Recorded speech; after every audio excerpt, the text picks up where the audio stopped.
1999, a washed-up cast of has-been actors discovered the ultimate nightmare. Their cancelled TV show had real fans, alien fans, with spaceships and a war to win. Oh, that's not right.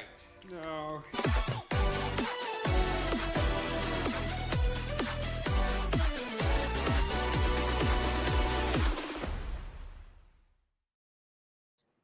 This is a proper belter. Sorry if the audio was a bit quiet there. I don't know what StreamYard did to the video there. I hope it's not done it to the outro. Right, just to set the record straight, if you've tuned in thinking that this is going to be Galaxy Quest, it's not. We're reviewing Galaxy Quest. So if you want to poddle off now, bye. If you want to stick with us and see a bunch of Gen Xers having a good old chat about an absolutely belting film, possibly one of the best non-Star Trek films that's ever been made. It's a great one, this Galaxy Quest. Guys, I want to start with you, Gamer. Galaxy Quest, what's it mean to you as a film? This is, I think Jay's used this reference, and you just, best Star Trek film. Is it better than, well, it's better than Wrath of Khan, or not better than, it's better than most of the Star Trek films, and certainly the It's Star better than Trek series, five. AJ. Nope. Let's not get crazy now. This film's it's kind of a three, maybe nostalgia number two. ride going back and watching it again this weekend, because I have seen it a number of times, but it's been a few years since I've watched it. And so seeing the cast and, just seeing like, hey, I remember this guy did this and this guy did that. And you've got Tim Allen in here who's, already funny, but I thought it was a great play on Star Trek. And there's a lot of iconic images in here that when I was watching it this weekend, I'm like, wait, that's from this episode. No, I could be wrong, but it immediately clicked with me that, hey, this particular thing, this happened to Kirk, or this incident happened to somebody else. So it was a really enjoyable watch. I watched it like Friday morning, just straight through, didn't pause it at all. And it's one of those movies you can watch again and again. It is. Do you know, I can watch this, like you say, several times over and not feel bored by it or feel it getting too tedious or anything like this. Just remind me, for our American cast panel members, was this around the same time Tim Allen was riding on, was it Home Improvements? I was thinking it was like right after maybe his run in Home Improvement. It's hard for me to kind of nail the era down because Home Improvement ran for quite a while, but Alan was definitely well known for his comic chops. Yeah. He's 4 years past Toy Story, and I think Toy Story 2 was released this year, so he's very much in the public consciousness. Yeah. It's a good thing you pointed that out, because I was going to ask, is this around, it's got to be around the time of the Toy Stories, in the early days of those films. Yeah, Toy Story 1 was 95, Toy Story 2 was 99. Yeah, this came out in 99. Christmas Day 99, if I remember. Oh. Z, what does this film mean to you? Well, it puts me into a specific place and time in two occasions. The first one is I just proposed to my wife at that time, and we were making plans, so I never got to see this at the cinema. But when I did eventually get it on DVD, it brought back so many memories, because I used to be on the convention scenes in the early 90s, the old Star Trek conventions that were going about the UK, the kind where you could like meet with a cast member in the most unexpected of places. So my claim to fame is bumping into Gates McFadden in the Leicester car park outside the Holiday Inn. So it takes me back to my Star Trek fandom days. It takes me back to when I was in a happy place. Nice. That is a wonderful tale, and I like that. You just nonchalantly bump into Dr. Crusher. Was this post? It's obviously got to be pre Picard Wet Fanny. What? Never mind. Jay, tell me your thoughts, your feelings. What springs to mind about this film? Why do you love it? I know when I heard about it and first, was okay, we'll go see it, and I thought, well, it's just going to be, parody sci-fi kind of comedy, whatever. What I didn't expect watching it is that it was such a love letter to fandom of especially for those of us who grew up with like the original series. And yeah, there's a lot of references as Oldest Gamer mentioned, but I think only someone who really loves that era and the the beginning of cons and the fandom that surrounded it could have done this movie with such a good heart to it. I mean, it makes fun of the things that we know are ridiculous about our fandom.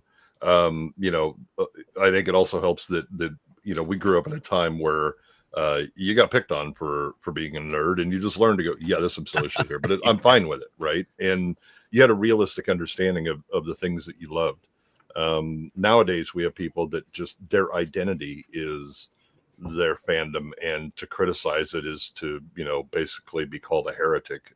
It's tantamount to treason now, isn't it? Yeah, but the idea of the kid that's he's living at home, he's got to take out the trash in the middle of this crisis, and he calls his friends up, and they have the fully armed and operational autism going with their maps and understanding of the scripts and all that. I mean, of course we knew people like that, or we were that guy. But Hollister knows the service tunnels better than anybody else. Exactly. And of course he does. I mean, and you're going to call him up, and you've got your codes. It is such a reversion to childhood in so many ways, because the idea of everything that we saw, it could actually be real.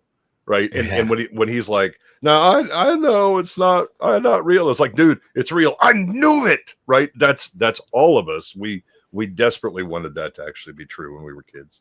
Definitely. I'm going to leave Tony Baddison up for a little while, because I don't know who's more excited, Franco or Gavin Blackburn. I will get round to you in just a moment, chat, but Help Desk, nice to have you back on the channel after your bit of an absence. Oh, it's good to be back. I've had life happening. I know you have, matey, and that's why we've left you alone a little bit to let you get on with things. Galaxy Quest, sorry. Everyone knows my name. It's fun. I know. I just can't help it. He's the Help Desk, of course he is, but we call him Graham because that's his name. Graham, what does this film mean to you, mate? I mean, what can I say that hasn't already been said? But this film was a technical marvel. I like looking at sort of like behind the scenes, all the technical stuff that goes on in these, and it was insane, the stuff they did. They beat Star Trek to a punch. The set of the actual spaceship was actually on an entire moving platform.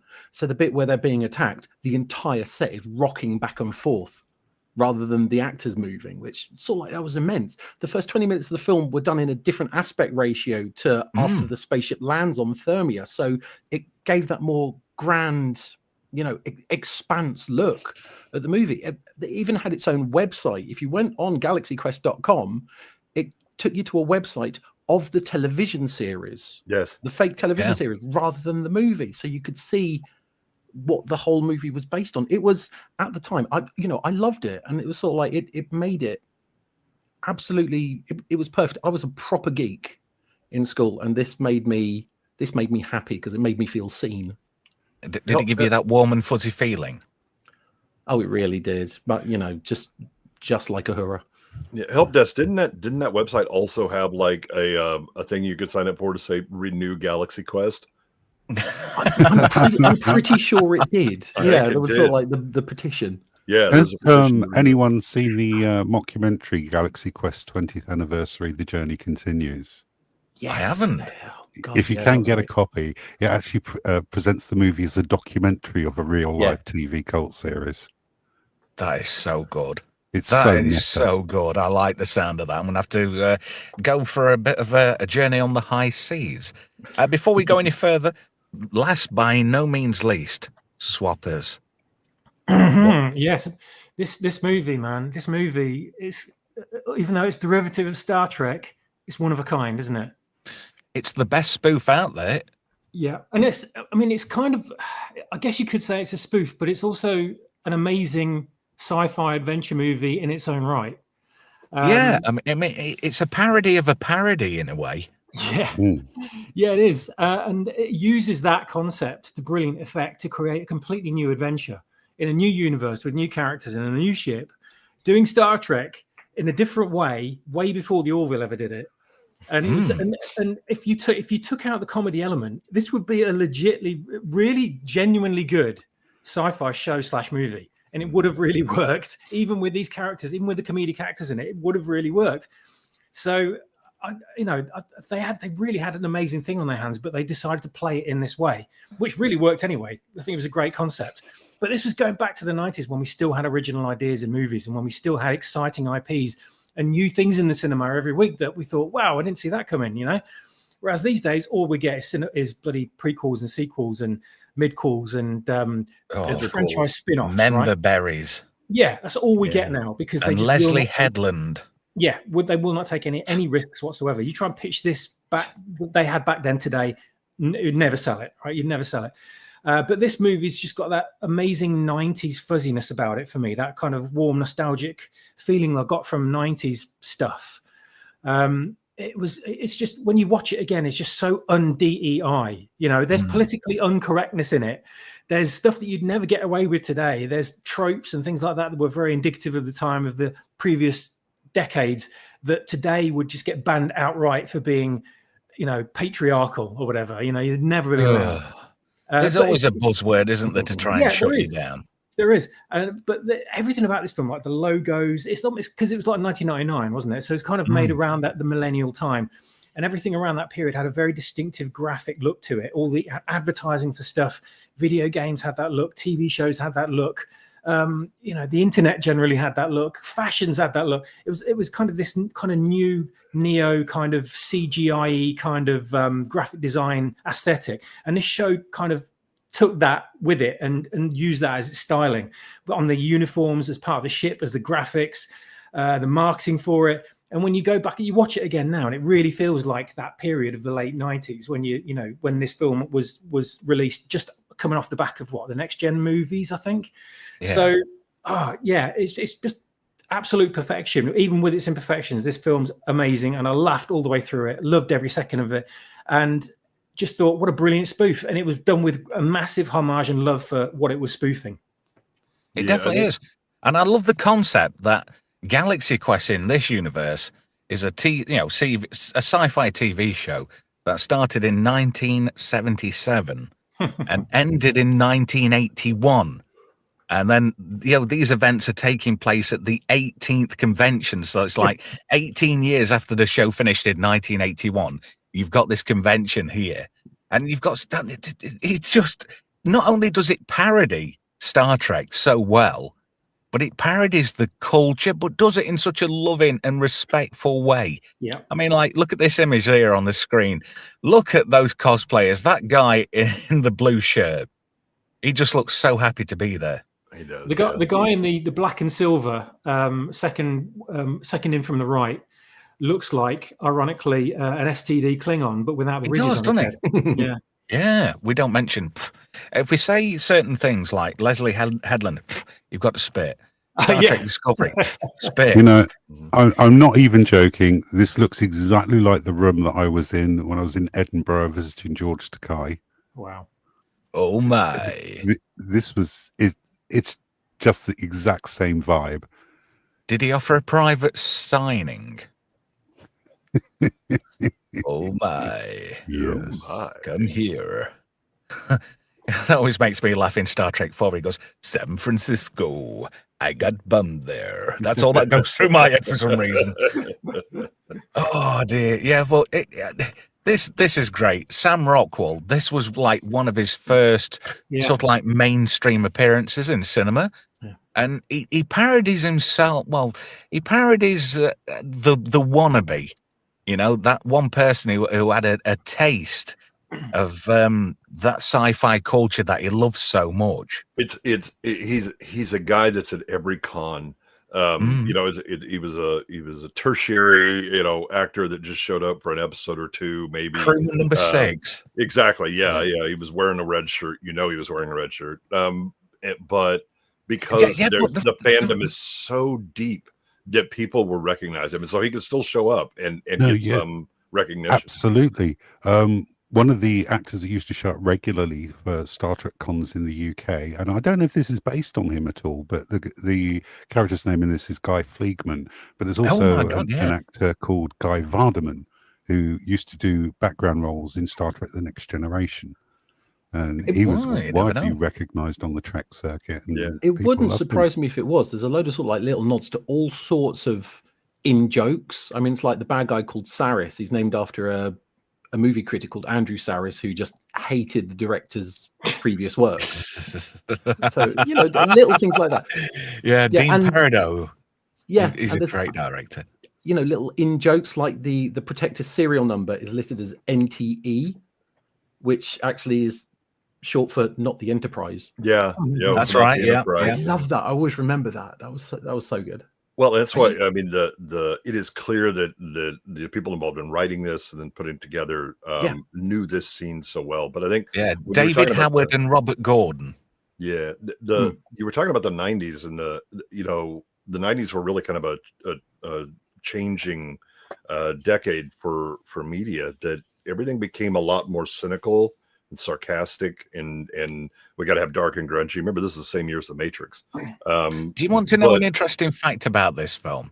Star Trek fans in 2013 voted it the 7th best Star Trek film. I think they're low. I think it's higher than that. But the sincerity in this movie is it's got so much heart, though, hasn't it? Yeah, this film? you could very much see Spielberg making this in the 80s, and the kids that help them out are younger. Technically, he did kind of make it in 1999 because it was DreamWorks which backed this movie. Yeah. Budget of 45 million, and it made it double that back at the box, and a little bit more as well. And made a lot more at home video.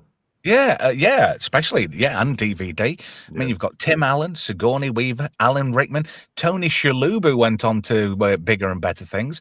You've also got Sam Rockwell as well. But just such a great cast. I'm just going to quickly catch up with the chat, by the way. So I'm going to say hello to Paul Dickinson, Gavin Blackburn. We've also got Manuel Greel in there, Atoms in there as well. Franco, I think I said Franco. We've got X Flavius X in there. Hoping Destron's going to pop by soon, but we might be a little bit tied up at the moment. Let's see who else is in there, and anybody else who's welcome. I'm hoping Punchable Face is going to pop by at some point too, because he's always good for a laugh in the chat. I don't know if you know that. Istophobos is in there. Hope you're enjoying it. Melv's not here. I just thought I'd point that out. God, he's not here. But I just love how you've got Alan Rickman as the Spock. You know, he's so magnificent in this. Oh my gosh, he is so disappointed in his career that this has become what he is. You know, that he got typecast and he's stuck with this, and it just all throughout it just bleeds it. And then when he kind of has his redemption arc and buys in, it's just it hits so much better. It kind of mirrors Leonard Nimoy's struggles with being typecast. But and the interesting thing is the glorious Stan Winston prosthetics on. Yes. Interestingly enough, there's only one red shirt in this film, and that's Tony Madison. And that shirt decreases over time. It does as the film goes along. Yeah. But you know, it's typical in convention fare, because you've got the main actor in this, which is Peter Quincy Taggart. Jason, is it Jason? Yeah, it's Jason Nesmith, isn't it? I always get confused with the Monkees for some reason. I'm thinking of Mike Nesmith, but you've got Tim Allen as him, and he's fashionably late, so they're having to draw out this convention. Then when he turns up, everybody's pissed at him, and he's like, "What? And they're all a bit reluctant. They've all become so disenfranchised. This is their only means of paying the bills now. Yeah. And they hate what they were in, but they're so tied into it. It's like a vicious cycle, and they need it. I mean, look at Sigourney Weaver here. She's like, "Oh, that's my cue." Woof, she's off. and she's straight out there. I thought I'd get a nice rear shot there for Gav and Franco, because I know they'd appreciate that. Waiting for the ones in the chat. Well, but this was, I mean, this was true for the cast of the original series. Shatner did not like, the being stuck as Kirk. He did have some TV work after with T.J. Hooker. That's a choice. But that's too many ones, Franco. Yeah, he's going to run out. My goodness. But I think that the cast, disliking each other, that was definitely true. With the original series and all that. But they are, there are times where you do a thing and it's like I was just taking a paycheck and I was on a show and do the thing, but there's a cultural phenomena that builds up around it and a fandom, and some people don't want that, right? Harrison Ford's an excellent example of somebody that just he's like tried to actively reject Han Solo as a character and anything that he cares about, right? And to the point that he'll be dismissive and abrasive to fans that are interested in that character. But it's easier to do that when you have success going on. The problem is that sometimes that is your success. And to embrace that and recognize that, you kind of have to realize, what, my life is going to end up a little differently than I hoped, and that but that there's still something good within that. And I think that's the other thing about this movie that I love, is that it ends up with the characters being like we wished the original series characters were, that they really did come together and like each other and believe in the series as much as we did. Do you know what I like about this? There's little nuggets of discovery and growth for each character in this film. You've got Nesmith, who's he's a narcissist. He's the Shatner of the group. I mean, he just reeks of that. And he grows and develops, but so does every single character. They kind of look past the money and the fame and everything else, and the whole adventure. It just, how could I put it? It's almost as if the characters come out of the actors. And they become the characters, and the show that they feel is like a anchor around them. When it becomes real, that's the means by which they're redeemed, and how they kind of discover, the greatness within themselves. So it's such a, again, this is really good writing. The way that you set it up, that this is a TV series that nobody that was involved in it is happy about still being stuck with, or whatever, and they're all having personal problems within their lives and all that. And then just this one conceit that somebody out there was like a fan that saw it and went, nope, that's real, and then actually made it so, and bringing them on there and putting them through the actual adventures, they actually get to resolve so much of that and grow. And become one of us as fans. Yeah, I love this scene. Alexander Dane's character, Rickman's character, Alexander Dane, as Dr. Lazarus. Every time one of his fans comes up to him, they do his iconic line, which is, "By Grabthar's hammer, by the sons of Worven, I shall avenge you." And he's one line in the show what sets him out, apart from the rest of the cast, and he just despises it. I mean, the look on his face there, he's like, he snatches the photo and he the way he grabs that photo is so magnificent. It is like disgust, and just let me get this over, snatch, and it just pulls it away. And it's so great. Rickman was just perfectly cast as the king of cynicism, wasn't he? Yes. For this role. Yeah. He needed to be. And yet Nesmith is the polar opposite of him. Yeah. He's got that charisma, and he loves joking and telling stories with the fans, and he relates to them. And, even Tawny notices that at the signing. But deep down, Jason wants a bit of Sigourney Weaver. Now, the one thing what disturbs me about this scene, seeing Justin Long like that, on social media, they've been showing me a lot of clips of Justin Long and Seth, what's his name? The stoner dude who thinks he's funny. That's it, Seth Rogen, where he's like at some kind of school reunion and he's he gets talking to Justin Long, and the character is portraying as a gay porn actor. I don't know if anybody's seen that. No. No. Thankfully, no. No, it's quite disturbing. And every time I see that come up, and I think of him in this role, and it's just bad. It's not good. But yeah, you've got to love this. There's like a real chemistry between each of the characters, but not for the right reasons in some cases. You know, Nesmith is very lustful towards Tawny Madison. She looks so amazing in this film. Oh my god! It's because she's blonde. Thank you, Mr. Phobos. He's chucked us a pot knacker. Why is Movie Cynic in the movie? Very good. It does look like him. I'm saying nothing. Thank you for that, Ista. Much appreciated, my friend. But yeah, he's very lustful towards her. Well, I love the fact that they even at this point they're showing that the shipping community is a thing in fandom, and everybody's a bit annoyed by them. Oh, we get a perfect example of that in a couple of slides' time. But this is where we're introduced to the Thermians, and you know that's the guy from Person of Interest, Elias from Person of Interest. That's all that's going through my head. No, that's Veronica Mars's dad. Yeah, Veronica Mars's dad. And he's also in Just Shoot Me. And the guy to the right of him is the guy from Deadpool. Yeah, I wasn't sure. And I was waiting until we got to the video because I wasn't able to look it up. Is that the creepy guy that recruits him? Yeah. Nice. And when he says to him in the bar, he says, "Let me guess, you can't go within 100 yards of a school." Yeah. And instead of like, you know, in thinking, oh, you fans, oh, you're the guys about the gig tomorrow.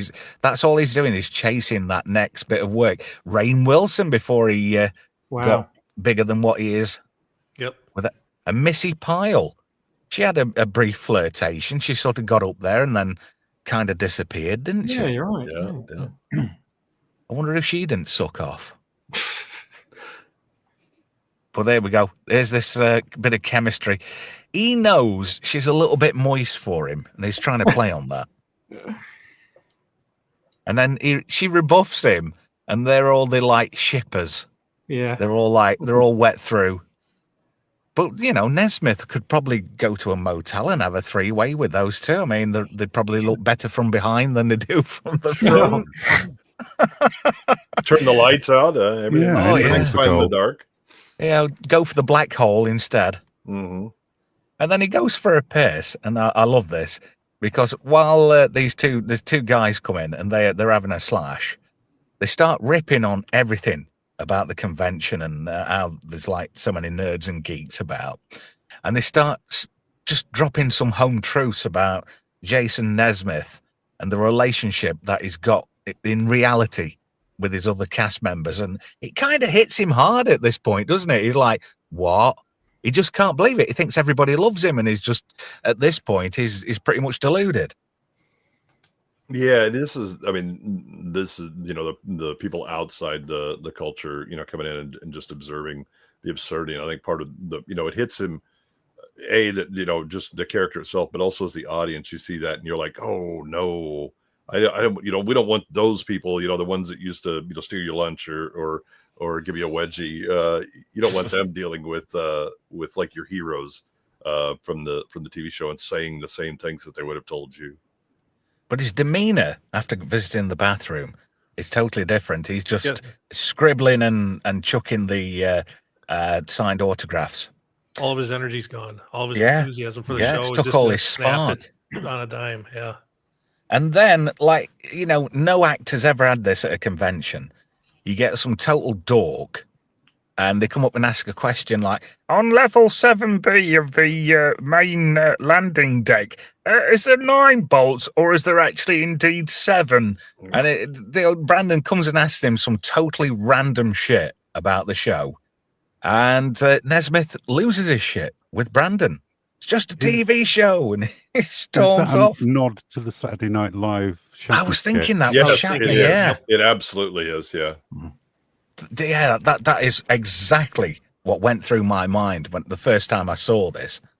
Because that is just great. Because it was just some TV show we did for a laugh back in the 60s. Get over it. Get out of your mom's basement. Yep. But I wonder how many times actors who are in the convention circuit have wanted to do that, just lose the shit and take all the frustrations out on a fan. I know it's not good, but it must have crossed the mind on several occasions. Well, especially somebody that's been like typecast and their career essentially ended when the series did, and so they're just stuck with kind of the gravitational attraction of that series as defining their life.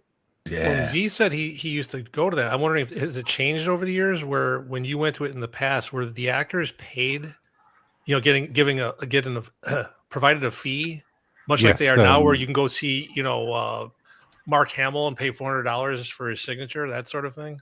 Well, when I was doing the convention circuit, they used to get a fee to get them in, which is their usual appearance fee plus all hotel and expenses.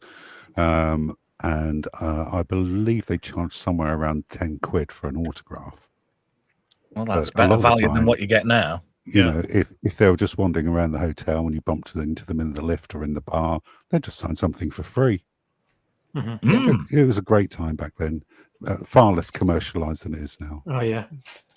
And to add insult to injury, Nesmith gets back later that night, starts drinking quite heavily, and he catches a rerun of his own show and he starts reciting his own lines before he does actually on the show.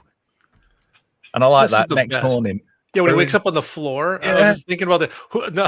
It's a great panel to ask. How often have you been drinking all night and you wake up on the floor of your living room? I can't say that it's ever happened to me. Really? Never. God, you haven't lived. It's never happened to me. I've woken up on top of a telephone box before, but never on the floor. Well, that'd be bad. That's better than the living room floor by far. Yeah, I certainly woke up on other people's living room floors. Was it a red one, Graham?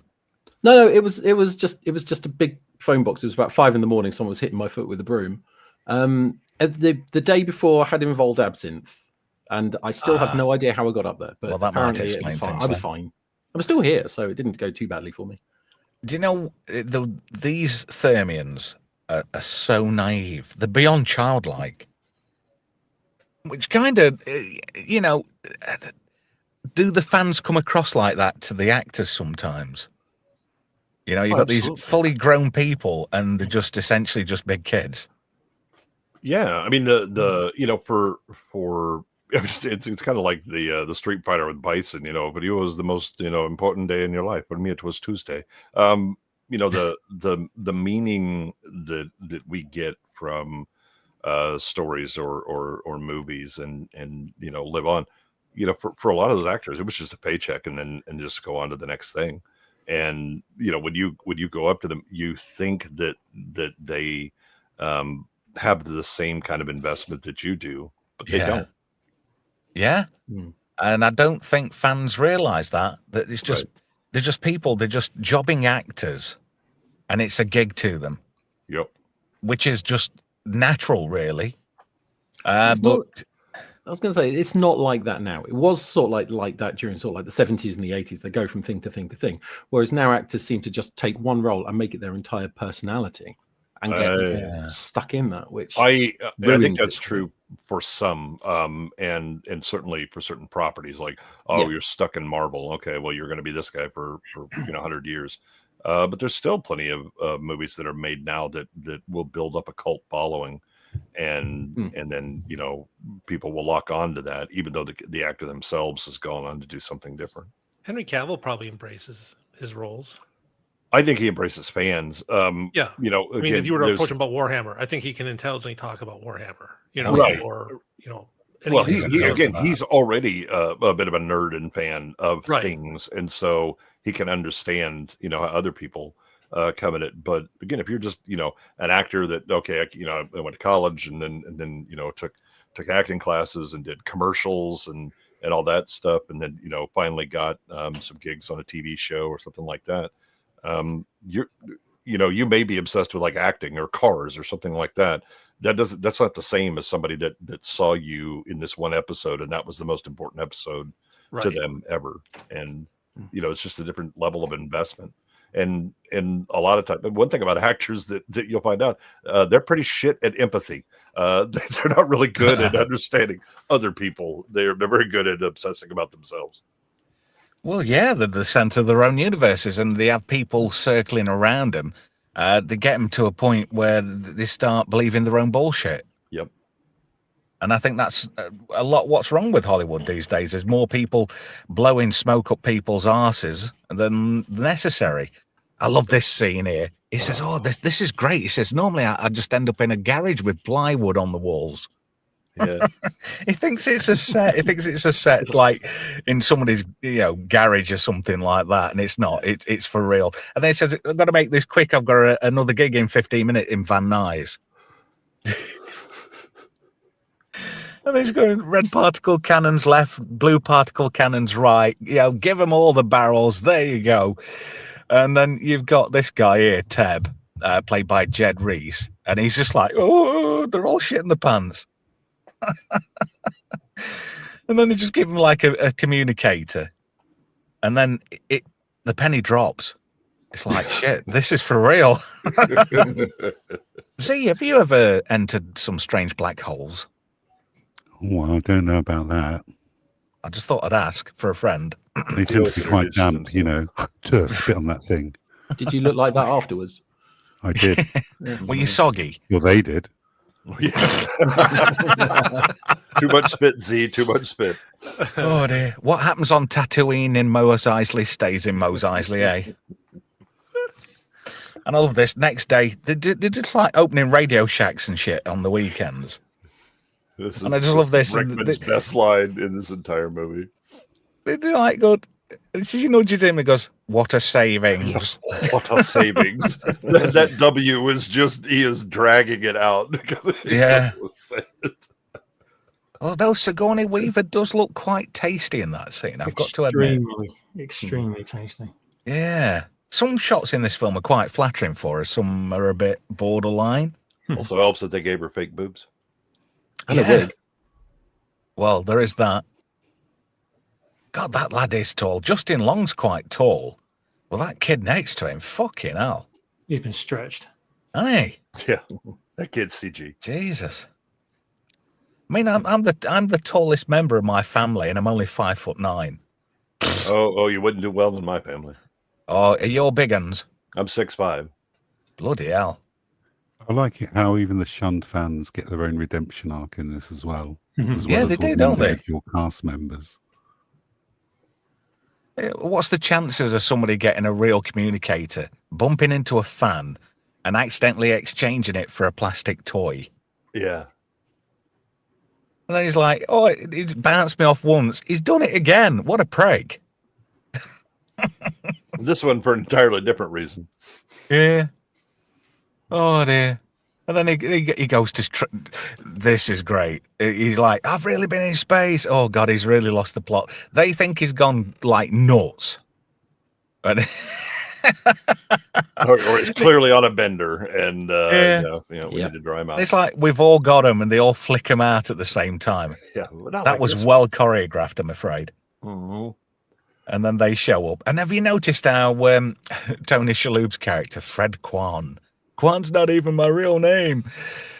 He always carries a bag of snacks around. He's got the doobie snacks with him all the time. Oh, that was actually his bag of drugs. They removed the scenes where he's like digging it out, but there's a point where he like gets a bunch of them high. Really? Yeah. What, the Thermians? No, the guys that invade the ship. Oh, you're right. I'm with you now. Yeah. I was wondering about that because when I watched it on Friday, there's a couple of scenes where I thought Sigourney Weaver drops the F-bomb, but the version I watched was edited out. No, right. Yeah. We'll get to that. It's in this. I've done it purposely in the slides. I've done it. So if I press my right cursor key fast enough and then backwards, we can examine in depth what's really said before they get to the chompers. Oh, we know what's really said. Oh, yeah, of course we do. Yeah. But we can have a bit of fun with it, can't we? I can't, and I'm so disappointed that they removed that because it really is. It would have been such a great beat for her because she's trying to be the reasonable person or whatever. Then she sees that's it for her. She's had it, right? Yeah. They were fighting for a PG rating. That's all that was. They had to take. Have it they out. removed it from all course. versions? So like I watched it on Google, and so is it just dumbed down to PG-13, and I can't see the rated R version? I'm I don't know sure if they ever I'm, released- I'm sure I saw a version where she actually says "fuck that." Yeah. It might have been on sort of like the DVD, deleted extra or something. Yeah. I think it's an extra scene because even the theatrical release it didn't have her saying it. Oh wow. It must have been before CERN turned on the Large Hadron Mhm. Collider. Yeah. I think it's been Mandelaed. But this is interesting as well. This reflects on how greedy and avarice-minded these guys are at this point in the film, because it's like it's another gig. And they all sort of like do a double back, don't they? They all go back looking for Jason. Is this Because where they're he scared says of I losing started as that Richard next gig. III? Yeah, several callbacks. Yes. But the thing is, Tommy Webber, he's reciting what Alex Dane's saying, word for word, because it's happened so many times where Nesmith has turned up at the 11th hour just to take all the glory. Yeah. So they're used to it. But they've got like these travel pod things. Guy, he's just hanging on at this point. And I just love how he involves himself. He's just that one like kind of friend, him or whatever, and he just always manages to glom onto a group somehow. And you're like, who invited this guy? Nobody actually did. Yeah, I mean, he's only had a slither of the Hollywood lifestyle. Well, not even that. He's had a bit part in a TV show in 1981. Yeah, but he's just so desperate to hold on to that, and he's kind of latched onto these guys. And then they could start believing Jason now, don't they? Because she's a hologram. She disappears, and Fred's like, he's more bothered about getting something to eat. Because if you notice, he's constantly eating all the time, all the way he's through. high all the time. Yeah, he's got the munchies. Yeah. His eyes aren't red, though. That's the thing. And they start landing on this spaceship, and I love this bit. Because they hear all these, like, bizarre noises. And it's these Thermians coming to do, like, a preliminary exam of them when they get there. But there's an interesting thing, right? And I'm hoping somebody points out the irony of a role, right? This is a Star Trek parody. We might be seeing shortly somebody who actually appeared in Star Trek. The Thermians without their appearance generators. So they transform into humans. Look at that guy in the middle. Does he look familiar at all? Oh, that's the time travel guy from Enterprise. Lieutenant Daniels from Enterprise, yeah, Oh, from yeah. the 27th century. Yep. From the Enterprise. No, he's not from the Enterprise, Jay, is he? From He that just No, era. takes he's just from the Archer. 27th century. Yeah, he takes Yeah. Archer to see the Enterprise, Jay. He ultimately becomes he's a series regular, isn't he? In season 1, is it? I think it's I part think of of 2 seasons, Enterprise. isn't he, technically? I don't know. But Nesmith, he's just loving it at this point. It's like, isn't this great? And Guy's just fucking such a pussy. Yeah. And then Fred turns up and he's like, whoa, that was a hell of a thing. It's like, whoa, I'm at the wrong party, man. There's no Dave here, man. You're not here, man. Pretty sure Fred's on edibles right the way through this movie. Yes. Yeah. Yes. And then he just turns around. What's the matter with him? Yeah. It's like, it's nothing to him. And he's just walking through this spaceship with his bag of whatever it is in the bag. Yep. Just stoned out of his mind, and it's great. I love the story behind the Thermians and how they speak. The main Thermian, I can never remember his name. The actor. Malthazar. Yeah, but the actor. So he It's came in. Enrico Colantoni. Yeah. So he came in and he does his audition, and he tried a couple of accents or whatever, and then he was like, "Hey, can I do one more?" And he does exactly this Thermian way of speaking, and what it is a warm up exercise that he learned in college in acting classes, and so they made him teach everybody else how to speak like this. And the other thing is that if you look at the way they move, there's supposed to be a callback to Supermarionation. Yes, I see that now. Now you've said it. Interesting little side note here, and this is for our English panel members here, right? Saris, right, was played by Robin Sachs. Z. Yes. I guess who his dad might be. Andrew Sachs. Oh no, Mr. Foddy, I don't speak English. You know Manuel. That's who you're on about. Yes. Yeah, Manuel is his dad from Fawlty Towers. He was also in Babylon 5 quite a lot. He was a Minbari ambassador. I wondered why I recognised him. And his brother, guess who his brother was? No. The announcer on Gladiators. Let's watch Jet get her fanny wet here. Look at her swing. You know, the guy who used to do the radio DJ voice. Yeah. That's his brother. Bloody hell. Isn't it a small world? Z, have you ever been involved with Robin Sachs? I've been involved with rimming Sachs. Oh, well. But he passed away in 2013, bizarrely enough. Died of heart failure. Oh, that's a shame. Good old IMDb. But anyway, these Thermians, they're annoying but lovable at the same time. But they're just in awe of these guys. And notice when they go, "Take Sergeant Chen," he does the eyes. Yeah. Because he's got an Asian name, but he's not actually Asian. Oh God, I just can't look at that guy and keep a straight face without you're not allowed within 20 feet of a school. I bet you've got a. What did he say about that van? Oh, he said, "I bet you've got a van, haven't you?" And oh crikey, Deadpool says something kind of corny, but which Deadpool movie was it? Number 3. First one. Oh, the first one. Right. Okay. Because his character works for Ajax. He recruits people to be turned into mutants. Yep. Yeah.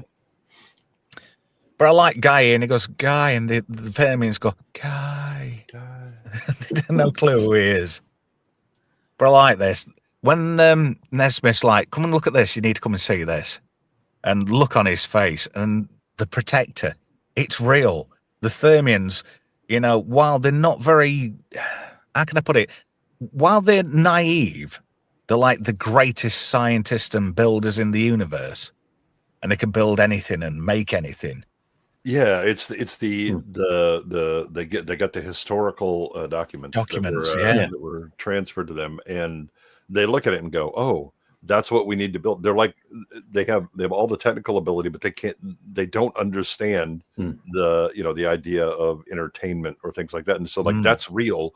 We have to make it somehow. And they don't have the creativity to come up with the ideas. Well, they don't understand fiction, and they're a bit.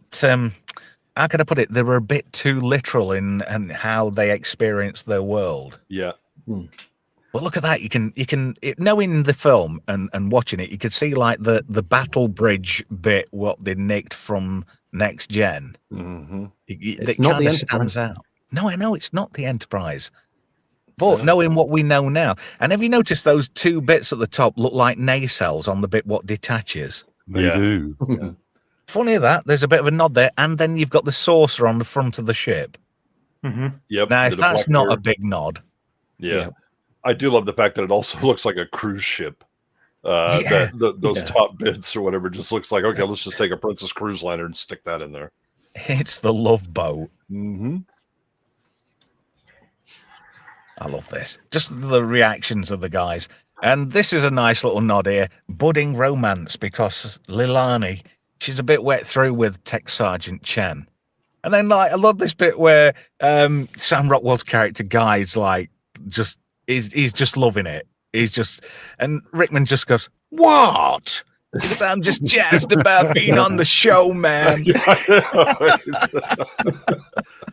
Fucking Rickman, what?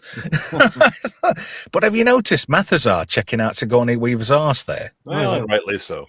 I never noticed that until I did the slides. I'm like, he's checking her ass out. Look at the look on his face. He's like, yeah. Oh, yeah, I'd like to face hug that. Yeah, all the tentacles are up around there. Definitely. I wonder if they're like a Centauri. You know, the multi-tentacled, and so were the Centauri in Babylon 5. They had 6 cocks, if you didn't know, viewers. Did you count them? Who guffawed at that? I mean, Was that you, Swappers? I did, yeah. I said, did you count them? No, it's a well-known fact. Oh, I didn't know. Londo used to use his cock for cheating at cards in the Zuccalo on Babylon 5. The episodes. Yeah. Did he or did he not, guys? Those of you who watch Babylon 5, did Londo cheat at cards with his cock? Yes. One of his cocks. Yes, he did. You think it'd more be the Vorlons, wouldn't you? Because their body's hidden, so they could have anything under there. Oh, yeah, it could be anything. Yeah, you don't know.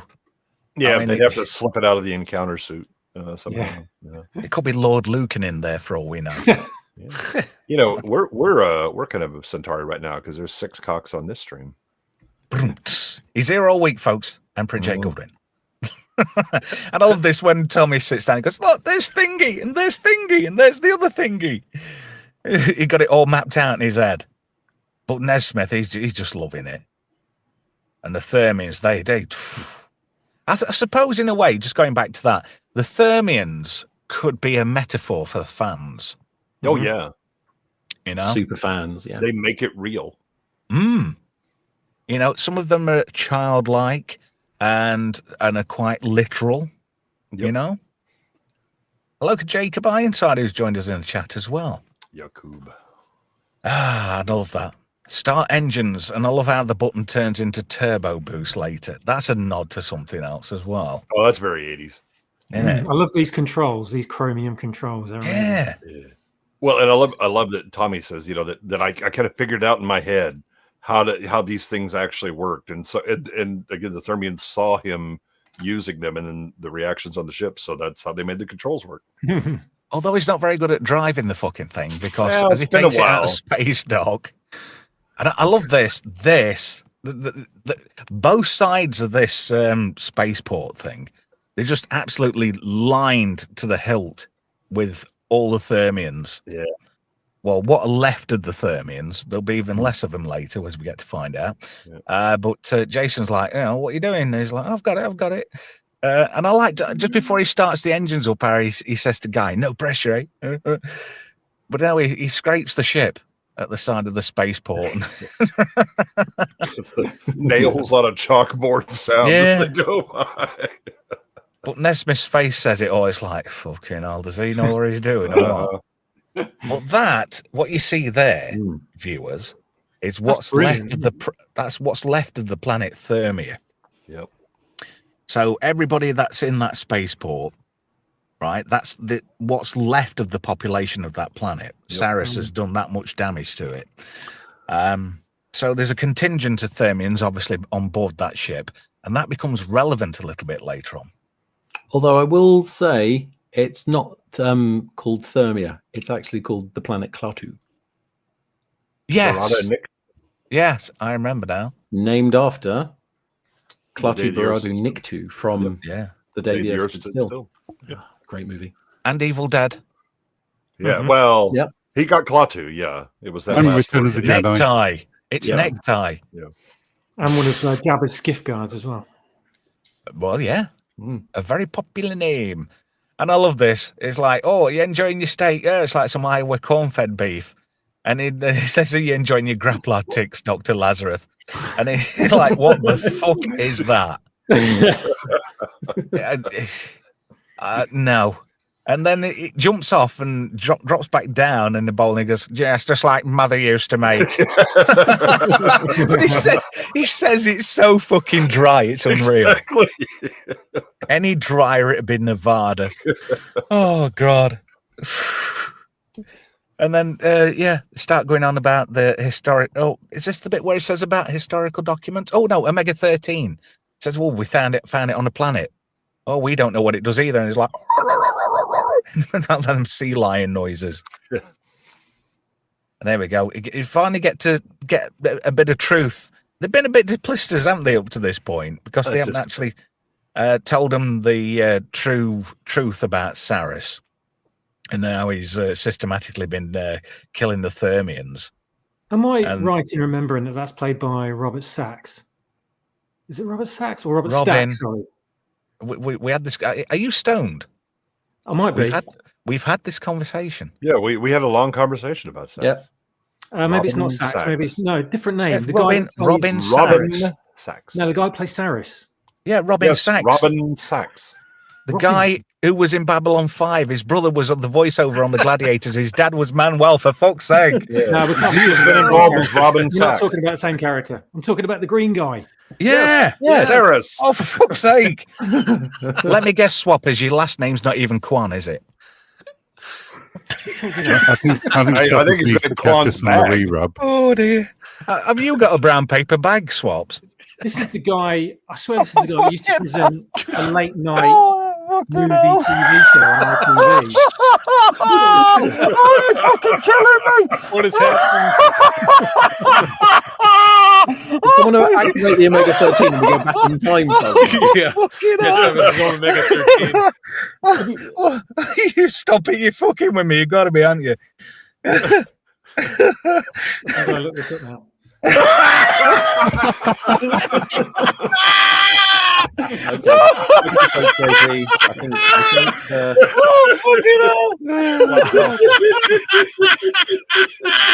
have a technical difficulty screen. Oh, fucking hell, I can't stop you. You better, realistically, you better move on. You're never going to finish this thing. Oh, fucking hell. Oh, you're killing me. You're fucking killing me. Stop, please. Deep breath. Oh, I'm gonna have to open my door. I'm sweating profusely. So while Trevor covers, I'll let you know that Harold Ramis was actually the first choice. He was. He turned it down, didn't he? Yeah, because he wanted Alec Baldwin to be the lead, but Disney didn't like that idea. He wanted Candy involved as well, didn't he? And that was another bone of contention for him. Yeah, so he didn't get a chance to cast it as he sees fit. So he left, and the rest is history. There we go. I'm going to put that there. Notice the nod to Romulan Ale, by the way. Yeah. Yeah. Any ones in the chat, lads? Franco may need a moment to recover before he can start producing. Oh, dear. Here we go. Here's a good one. There's a satellite delay in Leicestershire, apparently, says MC. Oh, dear.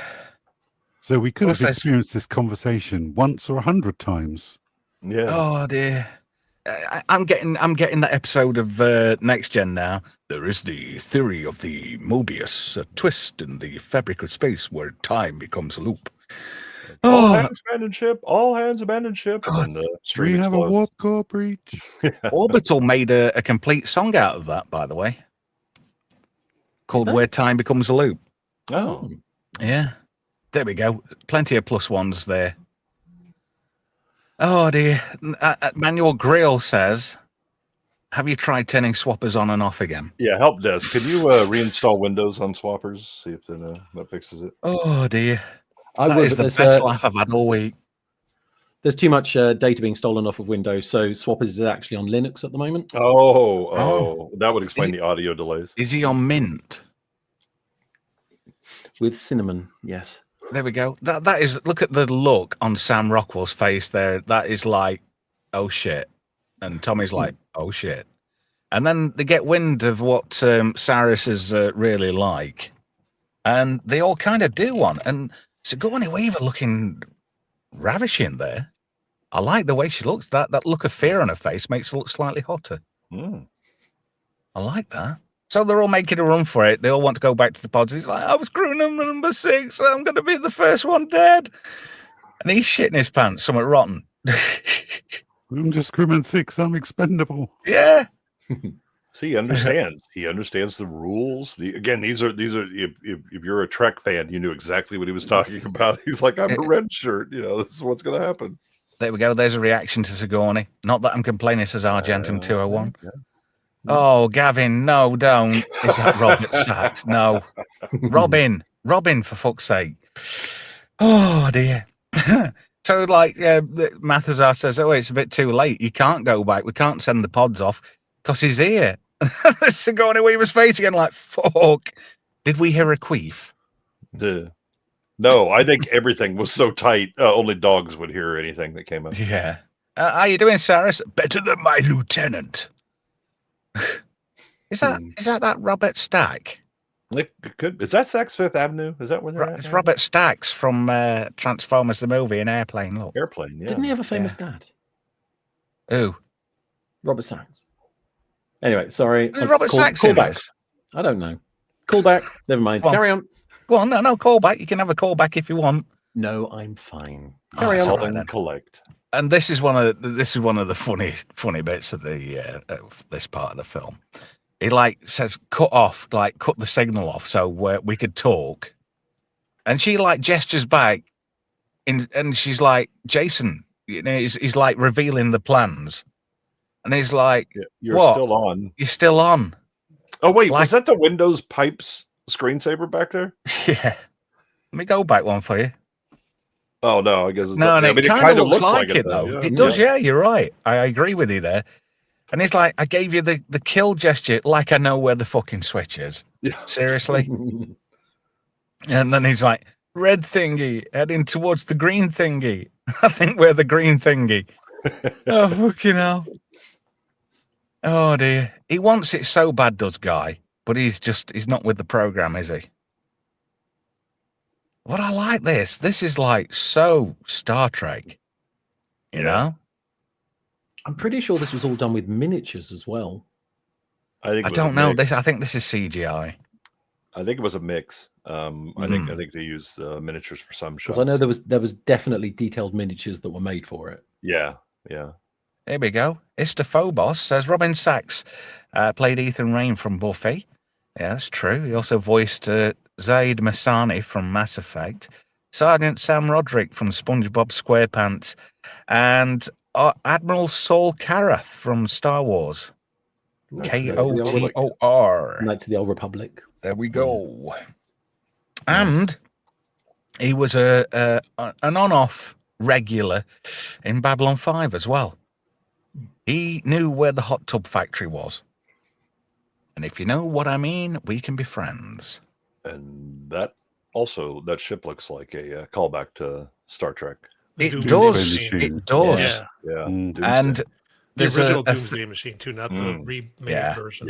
Yeah. And if you notice later when they're dragging the mines, when they're having a nod at DS9, right? There's a good bit, and that's the first thing you think of. Yeah. The Doomsday Machine. Yep. But there's some good effects in this, and you wouldn't think that with that bloke from Faulty Towers, would you, Z? No, not at all. It looks nothing like Spanish waiter. Turbo engage. Press that turbo button, and I love this where he goes. All Tommy seems to do is goes woo. That's what he does, and I love how they're all like you've got that wormhole effect from the motion picture. Yeah, and he's like, Fred said, "Hey guys, telling me the engine's fucked." Well, not actually saying it's fucked, but you're not supposed to use pressing keep it pressed down. It's for short boosts. And he's like, "How do you know?" And the engine's fuck up. Oh dear! But it's just so funny. You know, you've got him there, Alexander Dane, and he's telling Tommy that, you know, you're only supposed to use it in short bursts. It's a fucking fictional program. Hello? How do you know? But I love this. Head for the clad. But, I mean, even those kind of effects just look great. Even the back of Sigourney Weaver's head looks great. Yeah, again, they're taking it seriously. You know, aren't they? The idea that this is real. Okay, but then it's going to be real, and we're gonna treat it seriously. This is why it works. And for a long time, I always thought that was the logo for JPL, but it's not. You know, the red bit on the first, on the left-hand side of that screen. It kind of looks like the JPL logo, if you know what JPL is. Kind of. The Jet Propulsion Laboratory. Yeah. And I like this. Here's the nod to DS9 with those them invisible mines. Also a bit of The Last Starfighter. Yeah, true. Yeah. Yes. But I like this magnetic mines. Tommy can't fly this ship for shit. Saris doesn't have to do anything. He just says, "Oh, patience. Just leave him to it." Yep. But yeah, Tommy, nice one. Yeah. I'm just waiting for Franco. Here, Franco. There you go. Bit of Sigourney Weaver. Just he for might be you. lagging right this moment. Yeah. She goes, "Where are you going?" "I've got to find a pub." There we go. Franco's there with the wands. There we go. There we go.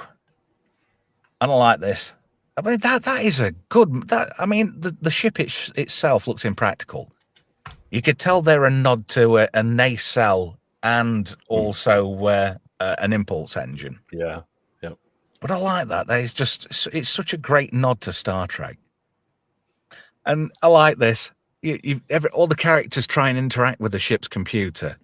But Gwen DeMarco's character on the show had one purpose, and that was to talk to the ship's computer. Yep. So she has to do all the talking to the computer. And he's like, "It's getting really annoying now. I've only got one job on this ship. It's stupid. It's dumb." Well, she puts him in his place. Fucking hell. Oh, dear. Manuel says in the chat, it says Alan Rickman is sorely missed. He is. He is. Absolutely. Hans Gruber. It's coming up to Christmas. We ought to do that. Rewatch. Is there any way I can do that? Does anybody know how to technically do that? To watch a film and we could all talk all over it. You could do an overlay on it. Yeah. You know, Watch along 60% opacity, and you should be able to play it, but you won't be able to play any audio longer than 2 seconds. Yeah. Oh, well, we'll just have to wear headphones and just have a good natter about it, to be fair. Yeah. And then here's where they try and explain the concept of acting to the Thermians, and they're like, oh dear. Oh, Quelleg. He's got a right light bulb head, hasn't he?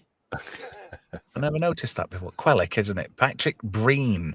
I fancy it being named after a species from the Beta Quadrant. Yeah, the Breen. I mean, might be Neil Breen related. Who knows? That narrows it down. Romulan, Klingon, and Breen all use Type 2 disruptors. Anybody ever see the South Park movie Orgasmo? Yeah, absolutely. It's Chowder Boy behind Tony Shalhoub's. Oh God, it is. It's is Chowder Boy. Boy. Yeah, and he's stood next to Rainn Wilson. Chowder Boy. What's a Chowder Boy? Oh, I'd love to get away with that on a Just Great Movies talking about Orgasmo. Farewell, evildoers. Stunt cock. Stunt cock. Hey, I don't mean to sound like a queer or nothing, but this band really reminds me of Depeche Mode. Yeah. The Naked Mariachis.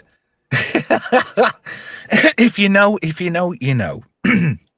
That's anyway. the guy that does the "Hey, I'm not queer." That's Trey, isn't it? Yeah, that's Matt Stone. Or is it Matt Stone? Yeah. Yeah. Oh, we could set up a solar sail, which they took that line from Star Trek 4. And like Jason Nesbitt, yeah, let's do that. Yeah. And he gives Chowder Boy a hug. Group hug. Deanne Backer, if I remember his name. But Rainn Wilson, he seems to be one. I mean, I know he's been in Star Trek, hasn't he? The one we don't talk about. Uh-huh. There's Mudd, Harry Mudd. Harry Fenton Mudd. What a way to... That's a travesty in my book. But there's like the beauty shot here of the protector around this planet where they've detected a beryllium sphere. Yep. I just thought that just looks so good. That was quality for 1999.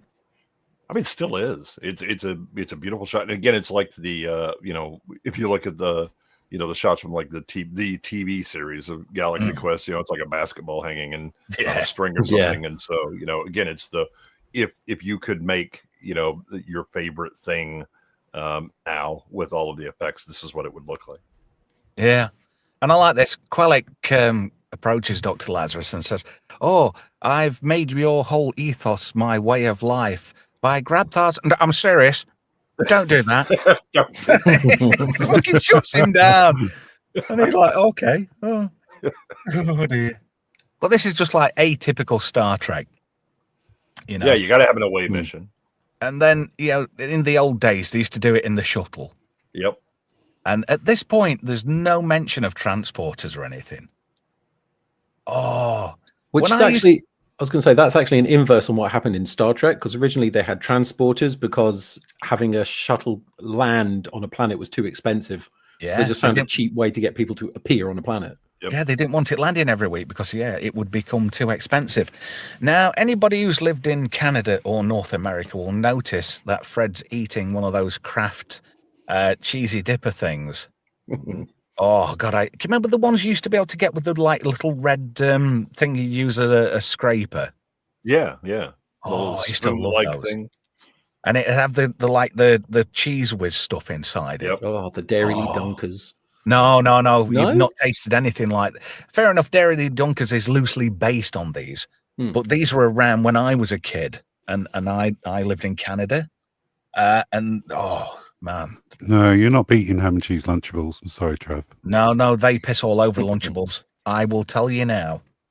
And it was the most. In fact, it tasted slightly better than Cheese Whiz, didn't it, Jay? Yeah, more strong because again it was Kraft, so they had the very special processed cheese. That was. I used to have used to save the little red.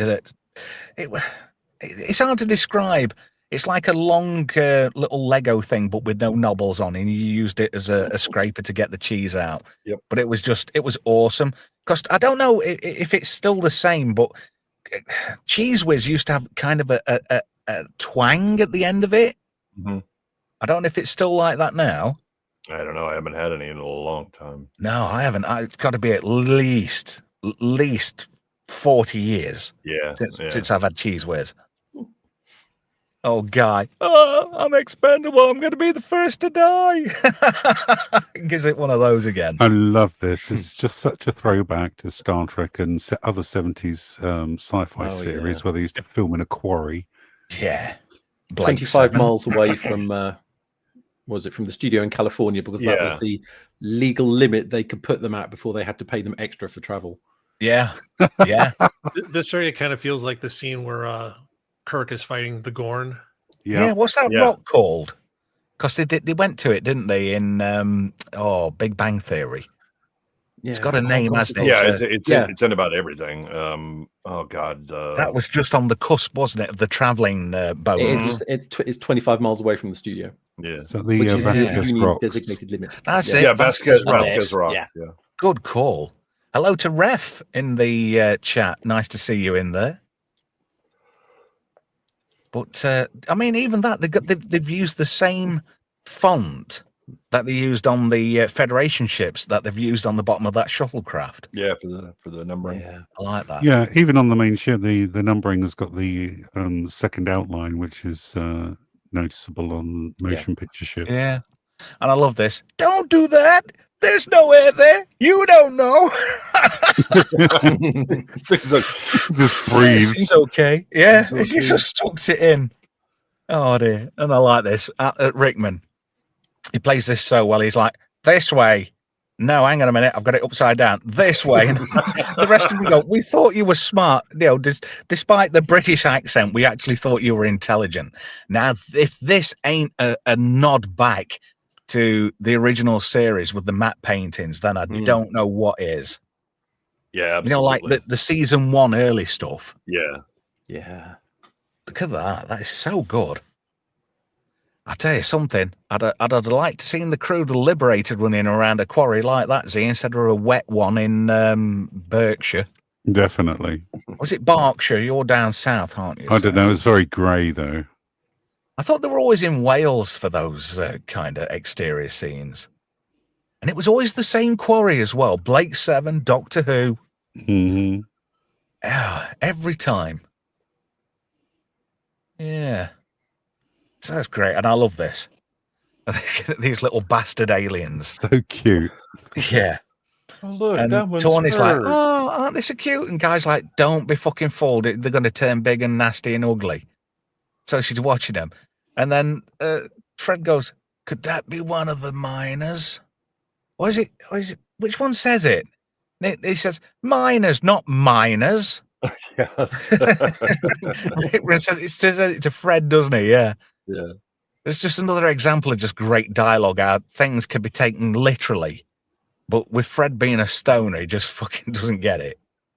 And then you've got this limpy little one here, and they're like, "Oh, look, it's letting the limpy one have a drink," and then they just kill it.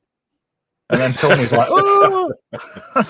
That guy the whole time was like, "I knew that. I knew." Yeah, it. but look at this. Look what Guy's doing here. I'm going to do a backwards and forwards on the slides. You ready? Dun dun dun.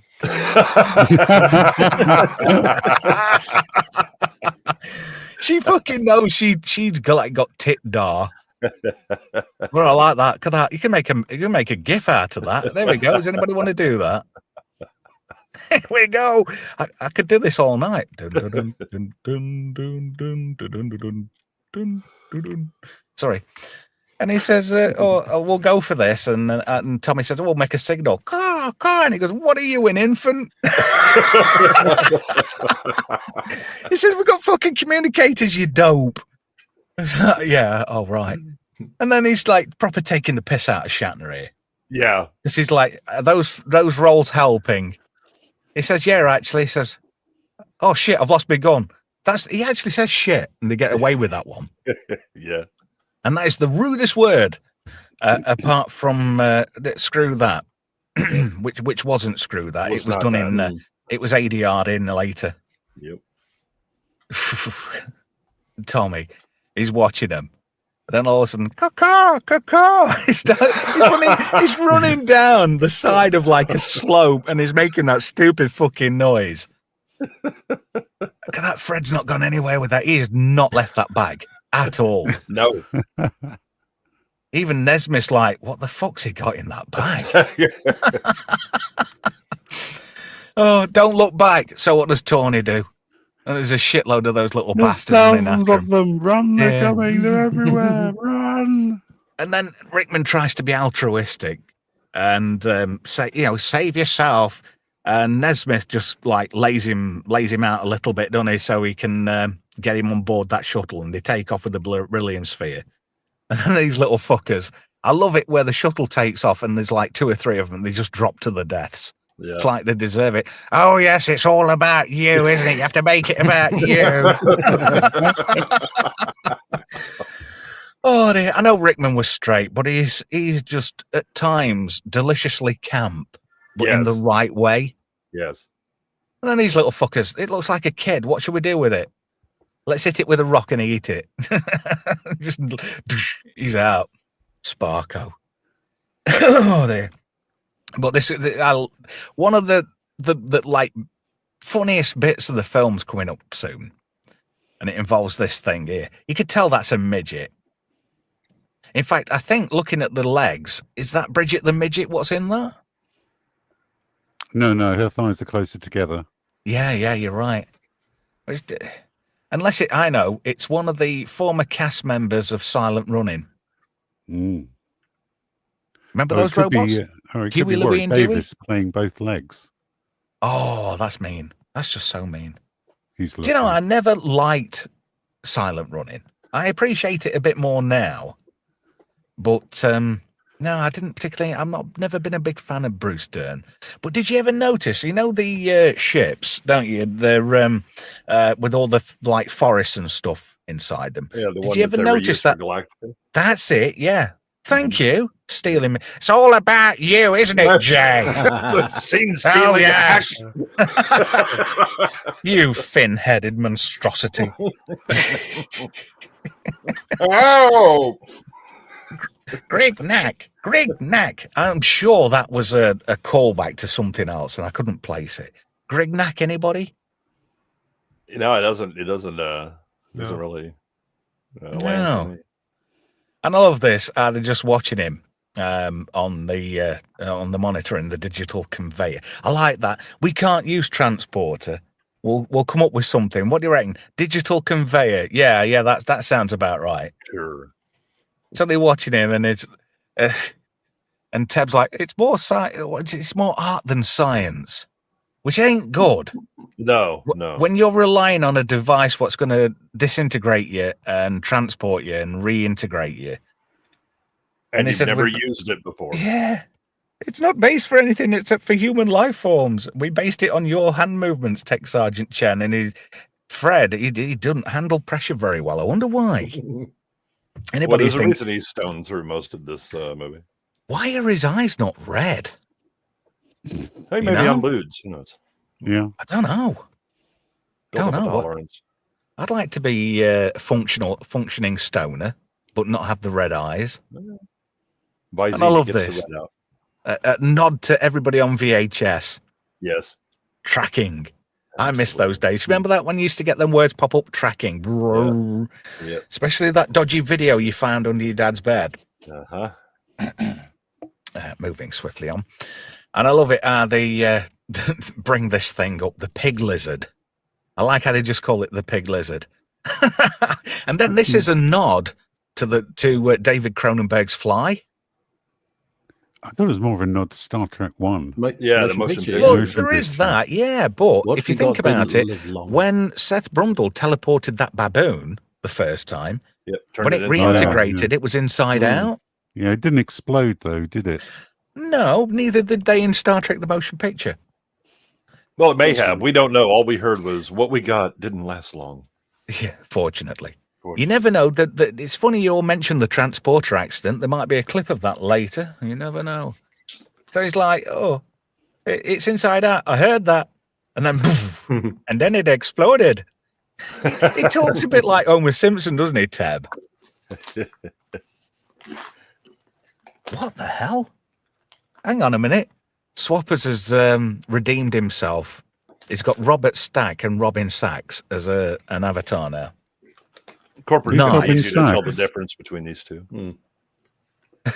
Sachs and Stacks could be like a wrestling thing. Good job it wasn't giant haystacks. Oh. Anyway, moving swiftly on. Then these little bastards are all chanting Grignag, and they realised they've got a translator circuit. So they're basically shouting rock. And then you got this rock creature. And I like how it starts slapping him around, and they're like, "Come on, Fred, you've got to bring him up." Oh no! Oh, that was on a TV show. He says, "Quan's not even my real name." And then fucking Sam Rockwell guy, he says, "Can you fashion a rudimentary lathe and fashion a weapon? Get off the line, guy!" Jason, you're going to have to figure out what its motivation is. What does it want? Oh, you never did appreciate the craft, did you? It starts going on one. Did read that William Shatner was actually jealous of the rock monster because he had a similar idea that was cut from the Final Frontier. Really? Yes, that's right. Yeah, There were some rock guards, monsters weren't they? yeah. But Fred suddenly gets his zeal back because there's this ongoing chemistry between him and Leilani. And then he like zips his fucking his leisure suit thing up and he goes for it then, doesn't he? Bring me up, Fred! Look at that. There's all that splatter on the wall from the pig lizard. And I So like you that. managed to get your shirt off. Wait, hang on a minute. No, bad timing. So he's done his little thing there to get Leilani all a little suckers all moist. So you managed to get your shirt off again, didn't you? Best line of the movie. Best line of the movie. And And again, then- such a great callback to Star Trek. But the thing is, that there's a bit of camaraderie that is like, "Oh, glad to see you're alive." And he says, "Oh, we can get back now and get you back home, and you can take us back home." And he says, "Oh no, we can't do that now. Everybody's dead. We're the last Thermians." So Saris has been back, killed everybody on what was remaining on Klaatu, and somebody having a piss. It's probably Swappers. Sound like somebody's in a public toilet. It's George Swappers. Michael. That's definitely Swappers. Oh, that could be me. I'm in a public toilet all the time. Hey, you're not on Hampstead Heath, are you? Promise. So anyway, they can't go back home because Saris has destroyed their planet, what was left of it anyway. And talk of the devil, there he is. That Robin Stacks. Is it Robin Stacks? That'd be a good name for him for the rest of the show, wouldn't it? Sure. Actor Robin Stacks. Oh dear. Oh, leave him alone. and then he tases him, and then they're just these, I don't know, horrid little octopus creatures.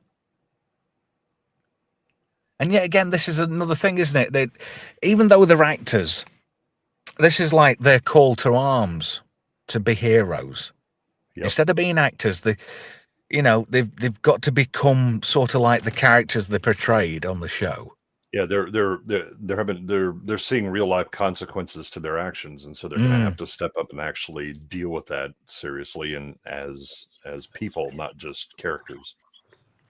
And then it says, show him the historical documents, because he has to show Saris what all this bullshit's about. So there we are. The TV show's on in the background. Even they're a bit embarrassed of it there. And he says, explain it to him. He says, oh, we're all actors. We're all pretend. The ship is that big. And he's like, because they don't understand the concept. But as if he were a child. Yeah. Yeah. And then he says, oh, space them all. And there's a great line coming up. Don't nobody spoil it until I say it. All right. But anyway, I'll let you do the fin-headed monstrosity if you want, Jay. No, I leave it to you. You fin-headed monstrosity. You stealing hack. So this stage of fight, and I love that. And it just happens to be like a pickaxe stroke, whatever it is, tool. And they use that I also love how awkward it is when Nesbitt does that to begin with, and Rickman is just like looking at him like, what the hell? And then he realizes, because he kind of does the eye thing. He's like, oh, right. It's so overdone kind of crap. Yeah. And then they start overacting, don't they? And it's just, but I love this. They get the upper hand on these guys. And then they end up getting spaced instead of the crew. And he goes, oh, I'm sorry about that door sticking. I'll get one of my guys up here with a can of WD-40. Oh, brilliant. Oh, I love that. That is just such a great line. So that next thing, they've got to save the rest of the Thermians because there's not many of them left now.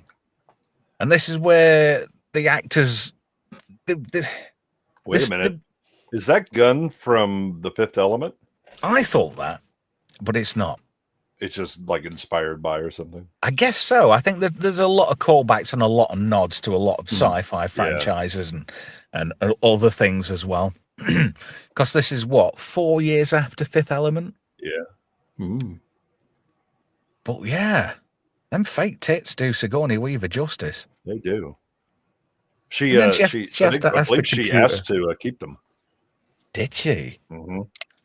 Her husband's a lucky boy then. She could have done with those in Alien 3. Well, she found out that wearing those around got her a lot more attention, and people were a bit more polite and helpful. Funny that. It's a shame they had to airbrush her pubes out in Alien. Yeah. I think that's bullshit. I think Ridley Scott just made that story up. He makes up a lot of stories. He does. I noticed that. He's very full of shit. Mm-hmm. Thinks he's the be-all and end-all of the Alien franchise. Do I like that? Everybody gets a task, right? Oh, Guy, Leilani, Fred, you go and turn the oxygen back on. Me and Gwen will sort this computer issue out.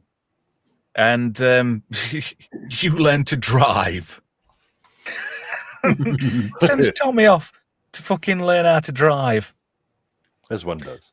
But here we go. This is, I love this.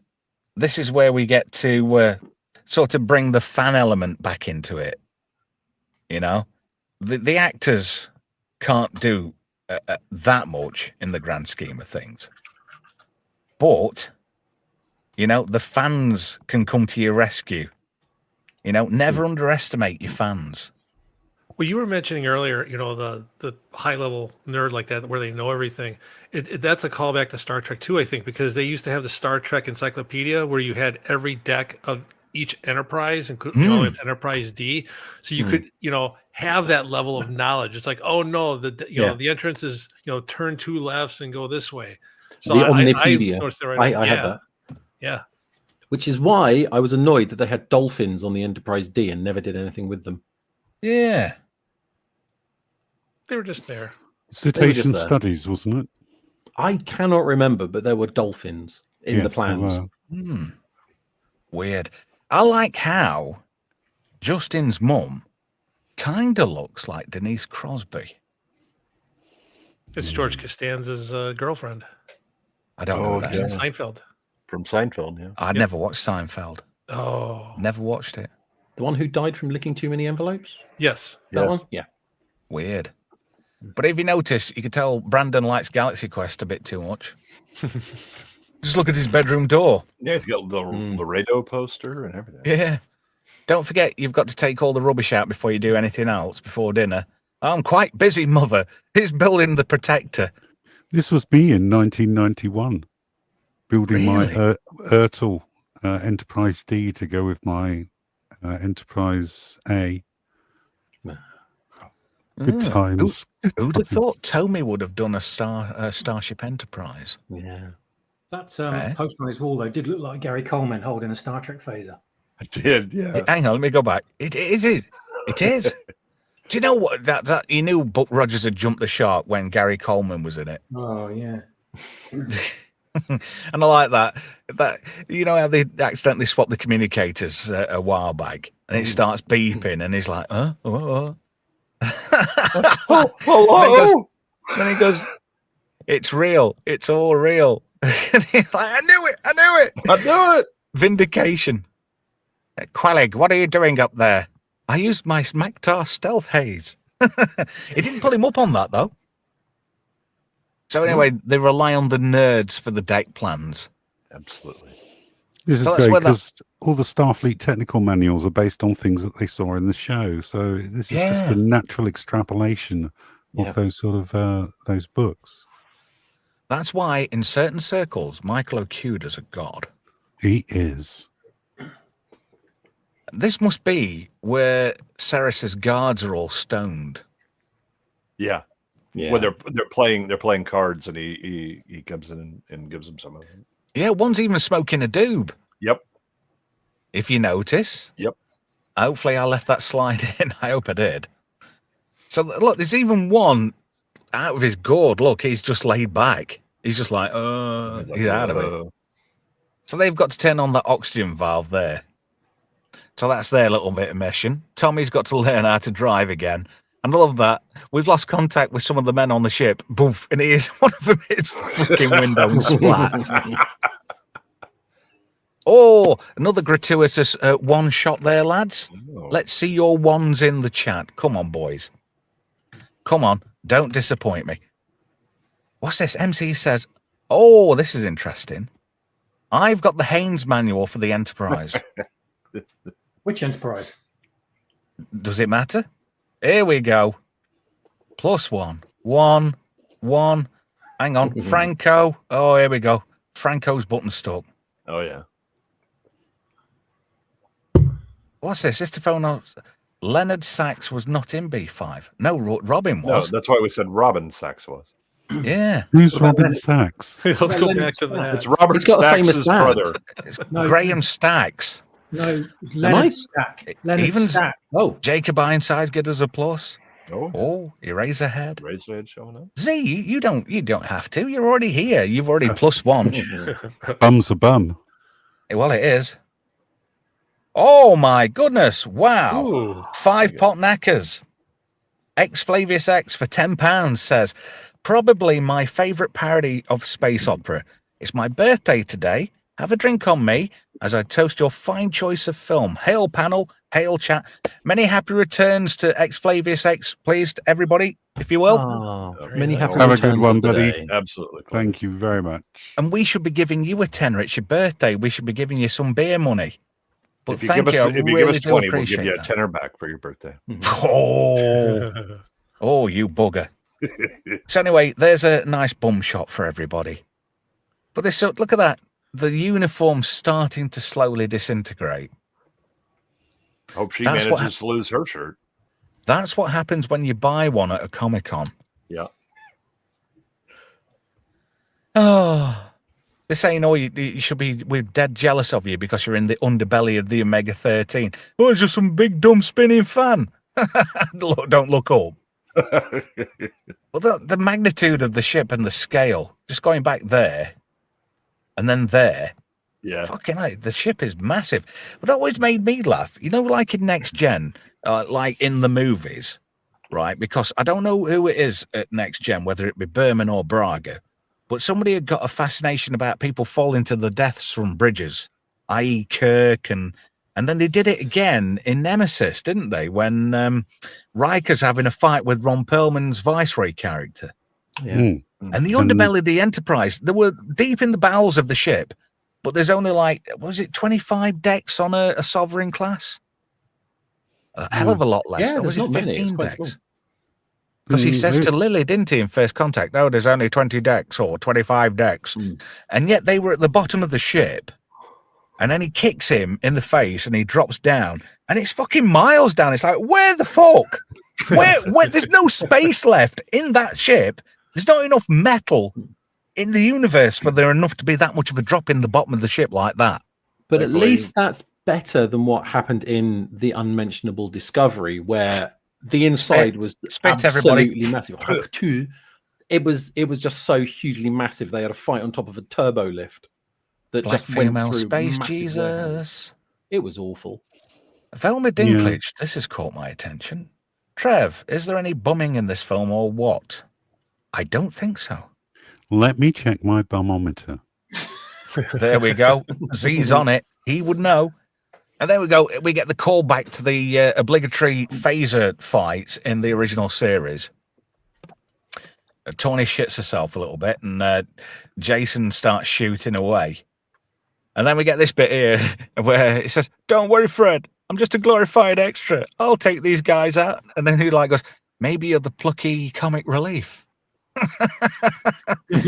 Saves him from sacrificing himself, and then he's like, "Oh, I've got a great idea, Dave." Yeah, he's totally thrown. He's like, hey, he does it in the fucking chucklehead. You know, like when you've got your friend who's totally caned and you're not. Yes. And then they're like, they do the chucklehead thing, and you like, you tolerate it, don't you? Even though you're not a part of the joke because you're not a stoned. Oh dear. And I like this bit. Oh, just go straight around the corner and then straight on through the chompers like it's nothing. And they got these big massive pile driver things. Right, are you ready for this? Are you ready? What does Sigourney Weaver say? Screw that. Here we go. Fuck that shit. Yeah. Fuck that. That is definitely, let me rewind it. Here we go. That is fuck that, innit? I like this. Fuck that. I feel like Terry Gilliam in Monty Python with all these. Oh, and he says, hang on a minute, Hollister's got more of a clue about what goes on down there. And then you got some fat little kid in his basement. And it's 3, 3, 2, 4, 4, 4, 3, 5. And he's like, giving him the moves. And Madison's like, oh no. And then they go through these chompers and jump through these flames. And then she goes, whoever wrote this episode deserves to die. This whole section of the ship is completely nonsensical, isn't it? I know there's no reason. There's no reason for it to be there. Even they say that, don't they, before they go through them? There's no reason for this to be here. Yeah. Oh dear. I mean, it was in the historical documents. It has to be. Well, yeah, it's got to be there if it's in the historical documents. Even the flames. Absolutely. So Fred's looking for something, and he's got the rock. And look, you can't quite see it. No, did that? No, I didn't. I didn't include that slide. You can just see him blowing a bit of smoke out there. Yeah. The one at the front's actually got a doob on. Mm-hmm. And there we go, rock. It's the simple things in life. Things in life that bring, Oh, that's it now. I don't know what she's got for an orifice, but whatever it is sodden. It's wetter than Smilex, and it's hot as pocket at this point. I was just reading the reason they have a relationship is because Steven Spielberg turned up on set and said that they needed a subplot. Really? Apparently, the only reason why that happens is because of Steven Spielberg. I don't well, know. He knows what he was talking about at that time. Fred doesn't look like he's complaining. That's not right. Thank you to Istophobos, who's chucked us another pot knacker. Looks like a Yes album cover. Yeah, I guess. Eraserhead. Laughing at that. What's this? Argentum says he's into Japanese porn. Yeah, but a hentai. Probably. Yeah. Probably. He is now. He's right in I'm the a bit middle of it. confused by this. Ref says would. Well, As in you would do it, I Yes. guess. With tentacles, I guess. sure. Nice. Don't knock it until well, you've tried it. That would put a whole new spin on the word a reach around, wouldn't it? Yeah. Yeah, these guys have had it. Rock's got him. And I like how he just drifts off into space, but now Fred can turn that oxygen back on and they can get that door open. And I like this. He has saved us. Commander Taggart has saved us. Oh, yes. He still steals his thunder. He's not even there. Rickman's face just says it all. Somebody's had a ting. Somebody loves you. And poor Quellig, he gets shot. But, you know, he kind of gets his dying wish, doesn't he? And he goes, by the sons of Warvan, by Grabthor's hammer, by the sons of Warvan, I shall avenge you. You shall be eaten. That's it, yeah. And he kind of dies on that, and he's like got his dying wish, quite literally. There's quite an amount of gravitas in this scene, isn't there? There is. Yes. Yeah. Again, it's very sincere. That's why this movie works. It's it's not winking at the audience. It's not tongue in cheek. It's sincere in what it's doing. And Rickman is so subtle how he does it. You know, the sincerity's there. It's heartfelt. He genuinely he's upset for Quellig. Yeah, it's a real person he knows that has died who looked up to him. The only one that was really giving him any respect. Yeah, and, I mean, you know, Nesmith got stole all the thunder and glory. Yeah, and first time somebody shows him some appreciation, he's a little bit ungrateful about it at some points. Yeah. But yeah, now he's going to avenges him. Yeah, Grabthar's hammer's coming out. That's right. And I love this. This is like the ultimate trope in these kind of genres. They press the button to turn off the neutron reactor, stop it from exploding. But it's still counting down. So Nesmith goes in for a cheeky cuddle. And it has to get down to 1 before the fucking countdown will stop. Yeah, yep. And then she says, well, it always happened like that on the show. But there we go. Gratuitous tit shot. There we go, lads. I'm going to leave that on for your ones. There we go. Let's see how many ones we get in the chat. Franco, you're limited to 1. You're nearly wanned out, to be fair. Here we go. Fucking hell. Look at Z. Oh, here we go. Manuel, he was the first one in there. Z, too many ones. You benched. Manuel back in with another one. MC, Franco. Manuel has to go for 11. Z's beat you there. Franco back with another one. Another one. Bastard us. And another one. And another one. And Istophobos in with 1. Flavius. Paul's in there with 2. It sounds like the commentary for the derby or something. Too late, Trev. It is. Paul Dickinson back with another. On the outside. Give us a minute, Trev. I mean, there's a certain refractory period once you get to that age. Yeah. Just for you, Atom. Just for you. I'll leave that on screen for. I was going for a slide every 30 seconds because there's 500 slides tonight. I'm not biased at all by this film, but that is worthy. I mean, she hasn't got that much tit, to be honest. No, that is some magnificent prosthetics that they that is magnificent because they have like looked at a curve and said, look, that's how we'll round that off, and we'll get that in. I'm thinking of Bird and Matthews. Anybody want to do the line? Gobble gobble. No. Beautiful. There we go. Beautiful. Real beautiful. Can't beat a bit of breast. And even Nesmith's looking at her tits. Look, he's checking them tits out there. And rightly so. If they ever wanted to make Rey a sex symbol in future Star Wars movies, this is what they'd have to do with Daisy Ridley, isn't it? Well, you've sent me enough AI pictures of the like. Oh, Istophobos says it only gets a single one because they're prosthetic. True.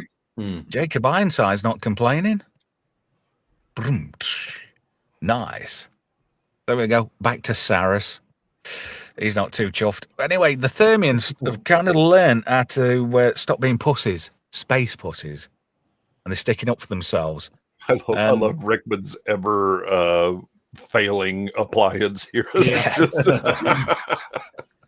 I bet you any money, Stan Winston, if he were on set, he were cringing at that, but laughing at the same time. Yeah. Rickman hated wearing the prosthetic. He said it was nothing except uncomfortable. Oh, yeah. Which you can see that. I mean, your scalp will just itch constantly when you have your hair, pressed down like that. Yeah, but he's not wearing a skull cap, is he? It's just fair enough. His head. They've done that for exaggeration purposes, haven't they? To make it look like something bought from a Comic-Con, or maybe that was from the original show and he's kept it alive somehow. Yeah. And he just sticks it on for cons. But look at them now. They're no longer... Look, who can see the nod to Star Wars? Mm-hmm. Oh, yeah. Those steps. The steps. Yeah. There's your nod to Star Wars. Mm-hmm. Bro, I love the sets. They have literally, if you were to make, the real version of those shitty sets on the original TV show, that's how you'd do it if you were doing it for real. Yeah. Yeah. But this scene at the end, I was talking about earlier, the fact they had the set just elevated on pistons. And so as they're going through the fight, the entire set's shaking from side to side rather than having the actors wobble and pretend. And they would all move identically as well. Yeah. Yeah, well, and again, it's the step, away from the TV show where everybody just, okay, now lean left, now lean right, shake and all that. And because this is supposed to be reality and we're actually sincere, we're going to actually have to have physics do its thing. Yeah. And they start working together as a crew. Yeah. It's like, Tommy, fly closer to those mines. What? And he says, oh, we'll drag them along with us. Yeah, we'll go for that. And here we go. We're getting ready for the doomsday shot, as I like to call it. So you get this, the protectors coming back at Saris's ship. And you get this whole monologue. I'm a general, sonny. It doesn't take a good actor to spot a bad actor. You're sweating. And I'm dragging mines. Yeah. And there we go. Here's your doomsday device shot. Mm-hmm. And that is the nod right there. Absolutely. There's no hiding it. Dun, dun, dun, dun, dun. And yet Saris is a pussy. Captain's supposed to go down with his ship. I like that. A bit of glee for them all. And Nesmith's like, yeah. And then I like it. Even after everything Mathazar's been through and his people have been through, he still doesn't accept the fact the ship was only this big. Yeah. Let's go back home. Shall we go through the black hole? Yeah, let us go home. But we won't have a commander. See, another life lesson. Sometimes you've got to let go and let people fly on their own. Yep. So I think this is another thing as well about you've got to grow up at some point, and you've got to start being your own commander. And he passes on the torch to him. He gives him the nod and does the salute, doesn't he? The chest salute. Yep. And they all follow suit. And he's like, I feel good about that. He's not so much a douche anymore now. Yeah, go on, press that turbo boost. I love it. It just says turbo boost. That looks just that. How he says in the beginning when he thinks it's a set, and he says, "What's that? Screensaver 3." That literally is like a screensaver. Yeah. Into the black hole, Z. Z. Hello, computer. Hello, computer. Z, are you there? Yes, I am here. I'm just mesmerized by the butthole. I gave you the perfect lead-in for a black hole. I'm sure you've been in more black holes than Brian Cox has thought about. Or Stephen Hawking. There's one big churning space orifice, and no mistake. Oh, that makes me laugh that when you're talking to people, I know all about physics, me. That's Stephen Hawkins. Who? Stephen Hawkins. Yeah, is he the guy that made the snuff? Is he related to Justin from The Darkness? Anyway, moving swiftly on. No, he's the cousin of that skateboarder. Oh, there, that Tony Hawkins. Yeah. That's it. Or That's why Steven was in the wheelchair. Did you know that skateboarder was in Red Dwarf? Z. Which skateboarder? That Tony Hawks. Tony Hawks. He was the voice of the Scutters and the vending machine. Yes, it's been reported to the Scutters. That wasn't Tony Hawks. That was Tony Hawks. Yeah, no, it's Tony Hawks. That's the joke. Yeah. But no, not Tony Hawks.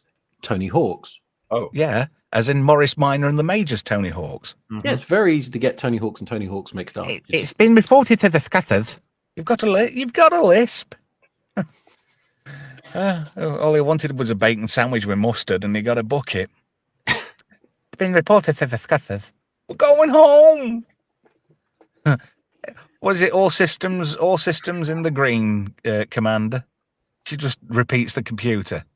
And then for the first time, he's actually sciences Dr. Lazarus here. He goes, Jason, just before Saris's ship exploded, I noticed an energy spike. And then you get this scene. You could tell it's not Fred. He's not got a bag. And he doesn't look stoned. yeah. What are you doing up here, Fred? And you get this.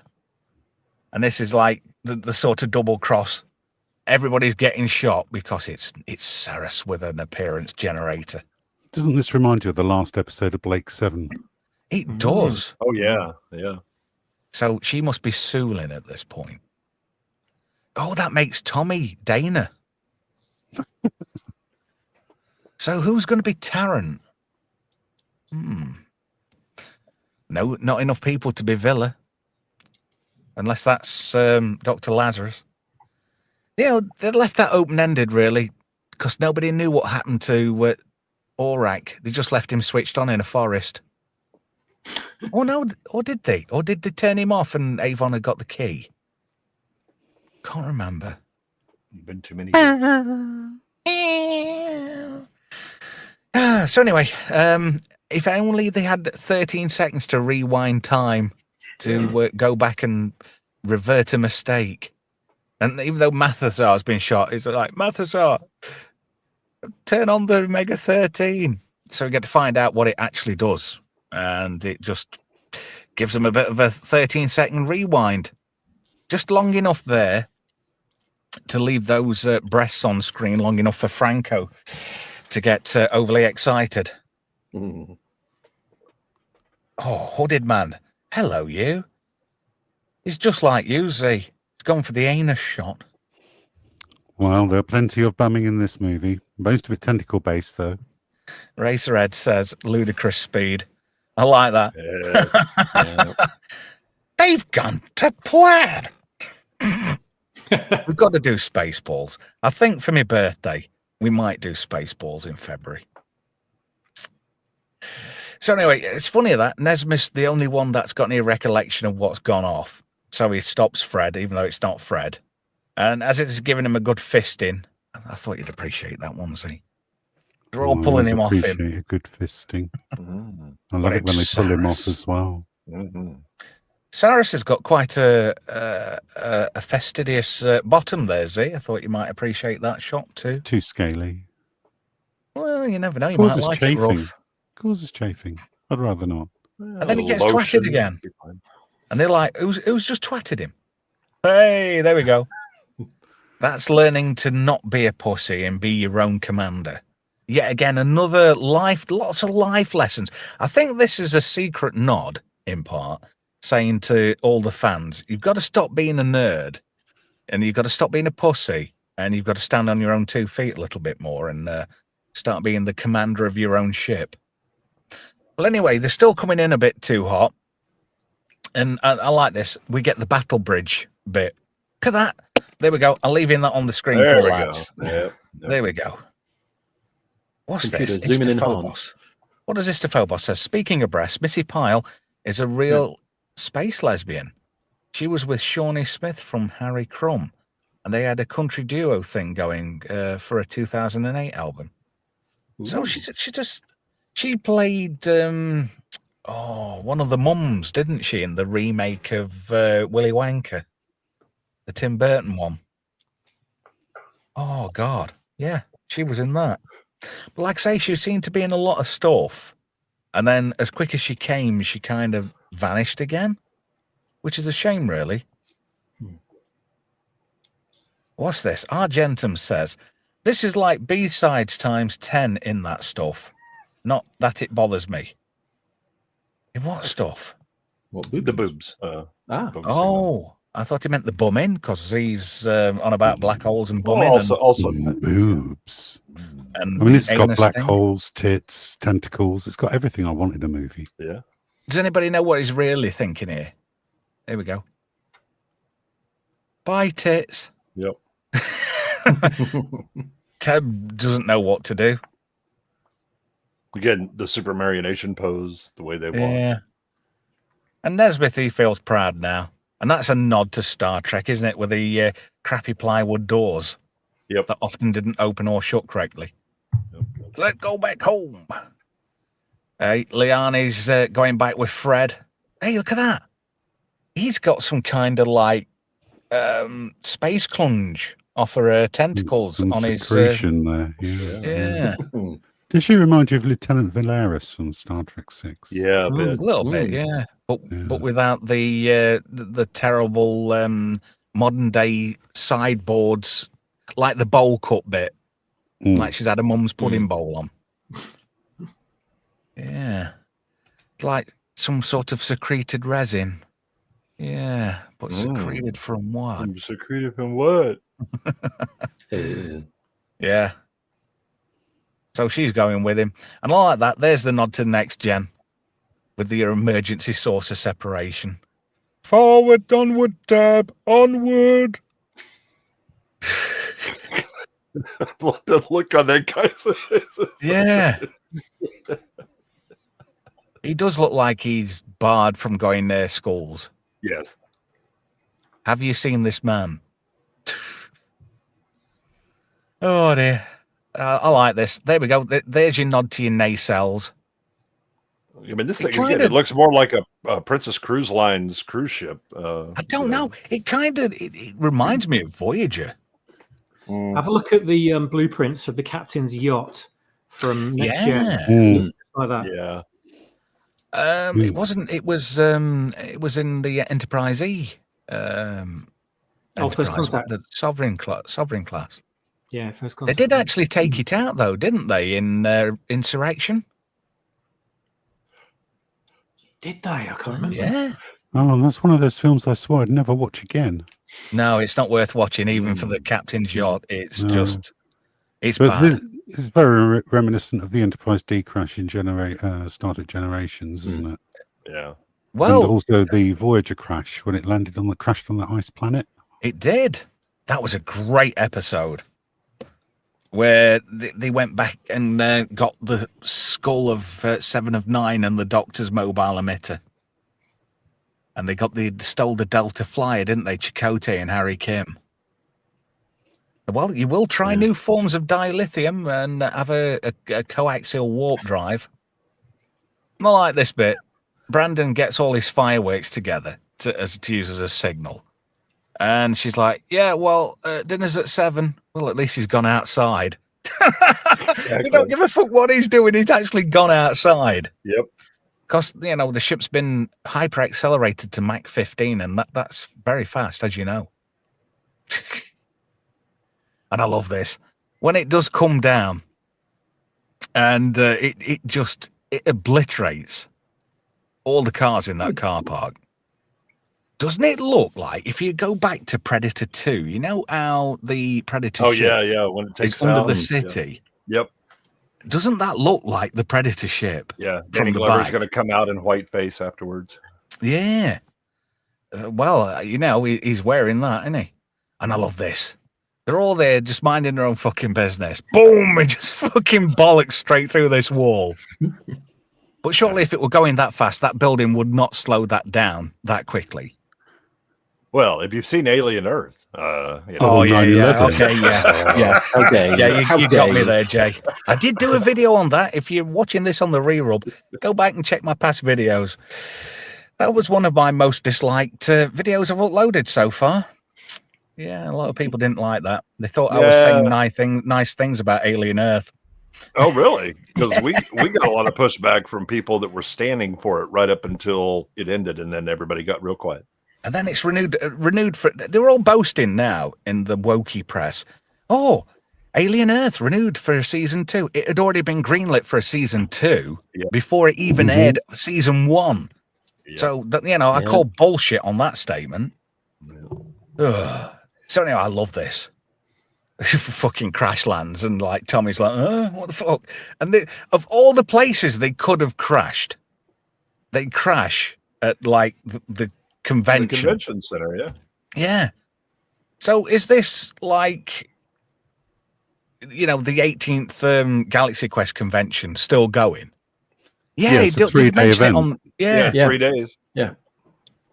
So day 1, all this happened on day 2, and they crash landed on day 3, right at the end. So it all took place over a long weekend. Yeah. So it must have all kicked off on a Friday, of all days. Hang on a minute. They did the con. Hang on a minute. They did the convention on the Friday. And then Saturday morning he wakes up. They open that electronics store, and that's when it all kicks off, and then they're back Sunday around tea time. Yep. But look at it, you've got all your nerds and your geeks there. I like that. That is not true. That is not indicative of a crowd at Comic-Con, because there's not enough people in cosplay. I know this was 1999, but it was still prevalent back then. And like, how did it all just pour out of this ship? Fucking guy. Oh, well. Another crew member. Yeah. Hey. Yeah. And I like that. Hey, Alexander Dean, everybody. Give him a hand. He's British. They're all going wild. Fucking hell. And they're all loving it. Oh, look. There we go. I'll just leave that for Atom. I know I said I'd leave it on for a minute, but does anybody get Marvin the Paranoid Android vibes there? I was just going to say that. How are you, Marvin? Well, I'm not really that great, to be honest. Here I am. I was looking forward to a nice pot knacker and then realised I can't eat. Oh, dear. There we go. Have you had enough of the tits? Right, well... There we go. How dare you assume we've had enough? Ista says Sam Rockwell is the GOAT. I really, really hope. Good luck. Have fun. Don't die is good. Yeah. Oh, yeah. So Saris has made it out. And I love this. Tommy just happens to have a gun strapped to his back, which Nesmith uses to kick all Zaris off. They all think it's just a bit of pyrotechnics and a bit of a show. They don't actually realize it's real. I do love like the end bit where it just goes to this little tiny thing and it's like, and that's it. You just have this little fizzles away to nothing. Nothing more than a poodle's wet fart. Yep. But yeah, they're all loving it. And this is like out of character. I mean, they're all happy for Jason now because they've all actually bonded as a real crew, as opposed to a bunch of actors who were all kind of jealous of each other. And then he finally gets her. You've got all your fans. And the shippers go crazy. Yep. Right. And out of character for Nesmith. I mean, he thanks everybody, he's humble now. And he's like, it's not about me. It's about you guys too. And they're like, what? What the fuck? What? Yeah. Oh my God. They replaced him too. Yeah. And also Sarah. And they all get a fair shake. And just for the lads, there we go, boys. Oh, I thought of you. I thought of you. What's this? Argentum says, Atom will never have enough tits. Why? How many's he got? He's trying to collect the whole set.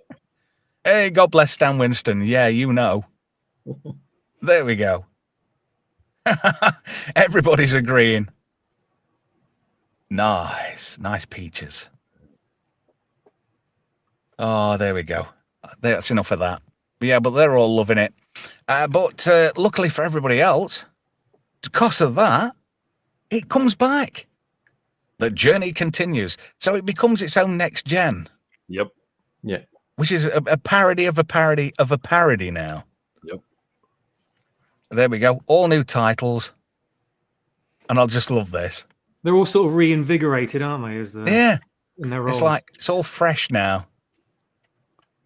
Kwan's not even my real name, Dave. Jane Doe as Jane Leela. Doe. Yeah. It's the best bit coming up, though. Tommy Webber is yeah. Woo! And I love this. Introducing This is the best Guy There you go. Fleegman, Security Chief Rock Ingersoll. Finally.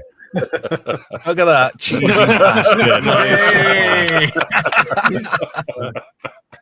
Oh dear. So And great. I laughed my ass off in the cinema. one I saw it. beauty shot of the ship there, but that is the shot of the show right there. Absolutely. Absolutely.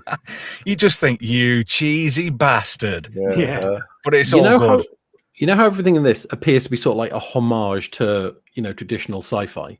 Yeah. From the end of the original Galaxy Quest series to the start of the next one was 18 years. That is the same gap as the end of the original series and the start of Next Generation. Yeah. 18 years. Yep. As per Z's recommendation, Galaxy Quest 20th anniversary, the journey continues. Franco's gone and done the hard work for you, so you don't have to. Nice one, Ooh, Franco. Thanks, Franco. Thank you for sharing that link. I'll be watching that later. Yep. Yeah. And I guess there'll be a lot of people having a re-rub at the re-rub, or a rub at the re-rub with all Maybe the breasts several on tonight's rubs, show. with some of Oh, those, yes. Oh, yes. And that is just a great movie, Galaxy Quest. Absolutely. Absolutely. And we've Yeah. tried to And do unlike it in a the way that movies of- doesn't spoil it. Unlike the Sorry, movies Steve. of today, this has got so much rewatchability, doesn't it? I mean, nobody's going to go back and watch Predator Badlands for a retrospective Oh, 10 fuck years that. from now, are they? That is such, I'm so No. glad I didn't pay to see that film. That Yeah, is I think like, that is This like, is- you know, you've got your Predator, you've got Predator 2. AVP could be like classed as Predator Light.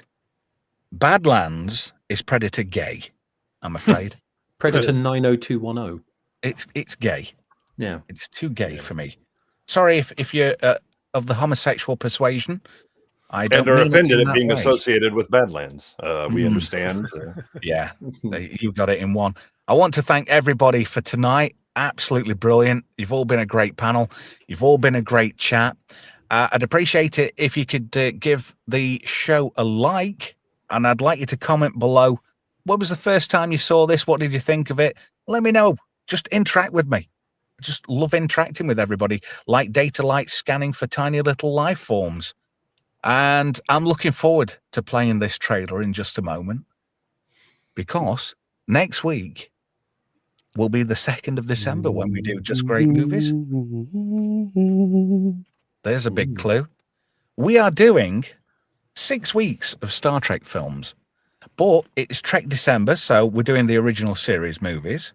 So we're going to do The Motion Picture, Wrath of Khan, Search for Cock, Voyage Home, and The Undiscovered Country. No 5, much to Jay's disgust. You son of a bitch. Rick Sanchez, you son of a bitch. And then the first week of January, we will do First Contact, because let's face it, that is the only decent next gen movie. I'm going to take a lot of heat for that. I don't care. I stand by No, that you're statement. right. It is the only decent one out of the 4. Yep. And then, does anybody know what we're doing the second week in January? No? Star Trek Discovery. No Star Trek. We're doing a proper Arnie bubblegum stupid action movie. Commando. Remember Sally when I promised to let you go? Yeah. That's right, Matrix, you did. I lied. What'd you do with Sully? I let him go. So that'll be in the second Tuesday of January. And I think for my birthday, first week of February, we'll be doing Spaceballs. And why fucking not? Thank you, everybody. It's been an absolute pleasure tonight, guys. Thank you. It's great to be here. I been this good. is Welcome. such And a on great that movie. note, I am pressing the button which will cut me off mid-sentence and play the trailer. Christmas is coming early, nerds. Get ready for Trek December. starts next Tuesday night from 9 p.m. UK, 4 p.m. Eastern. Thank you to everyone that helps support the channel. If you'd like to help, go over to Patreon right now. It's patreon.com/TrevRetro. And a massive thank you to Paul Dickinson.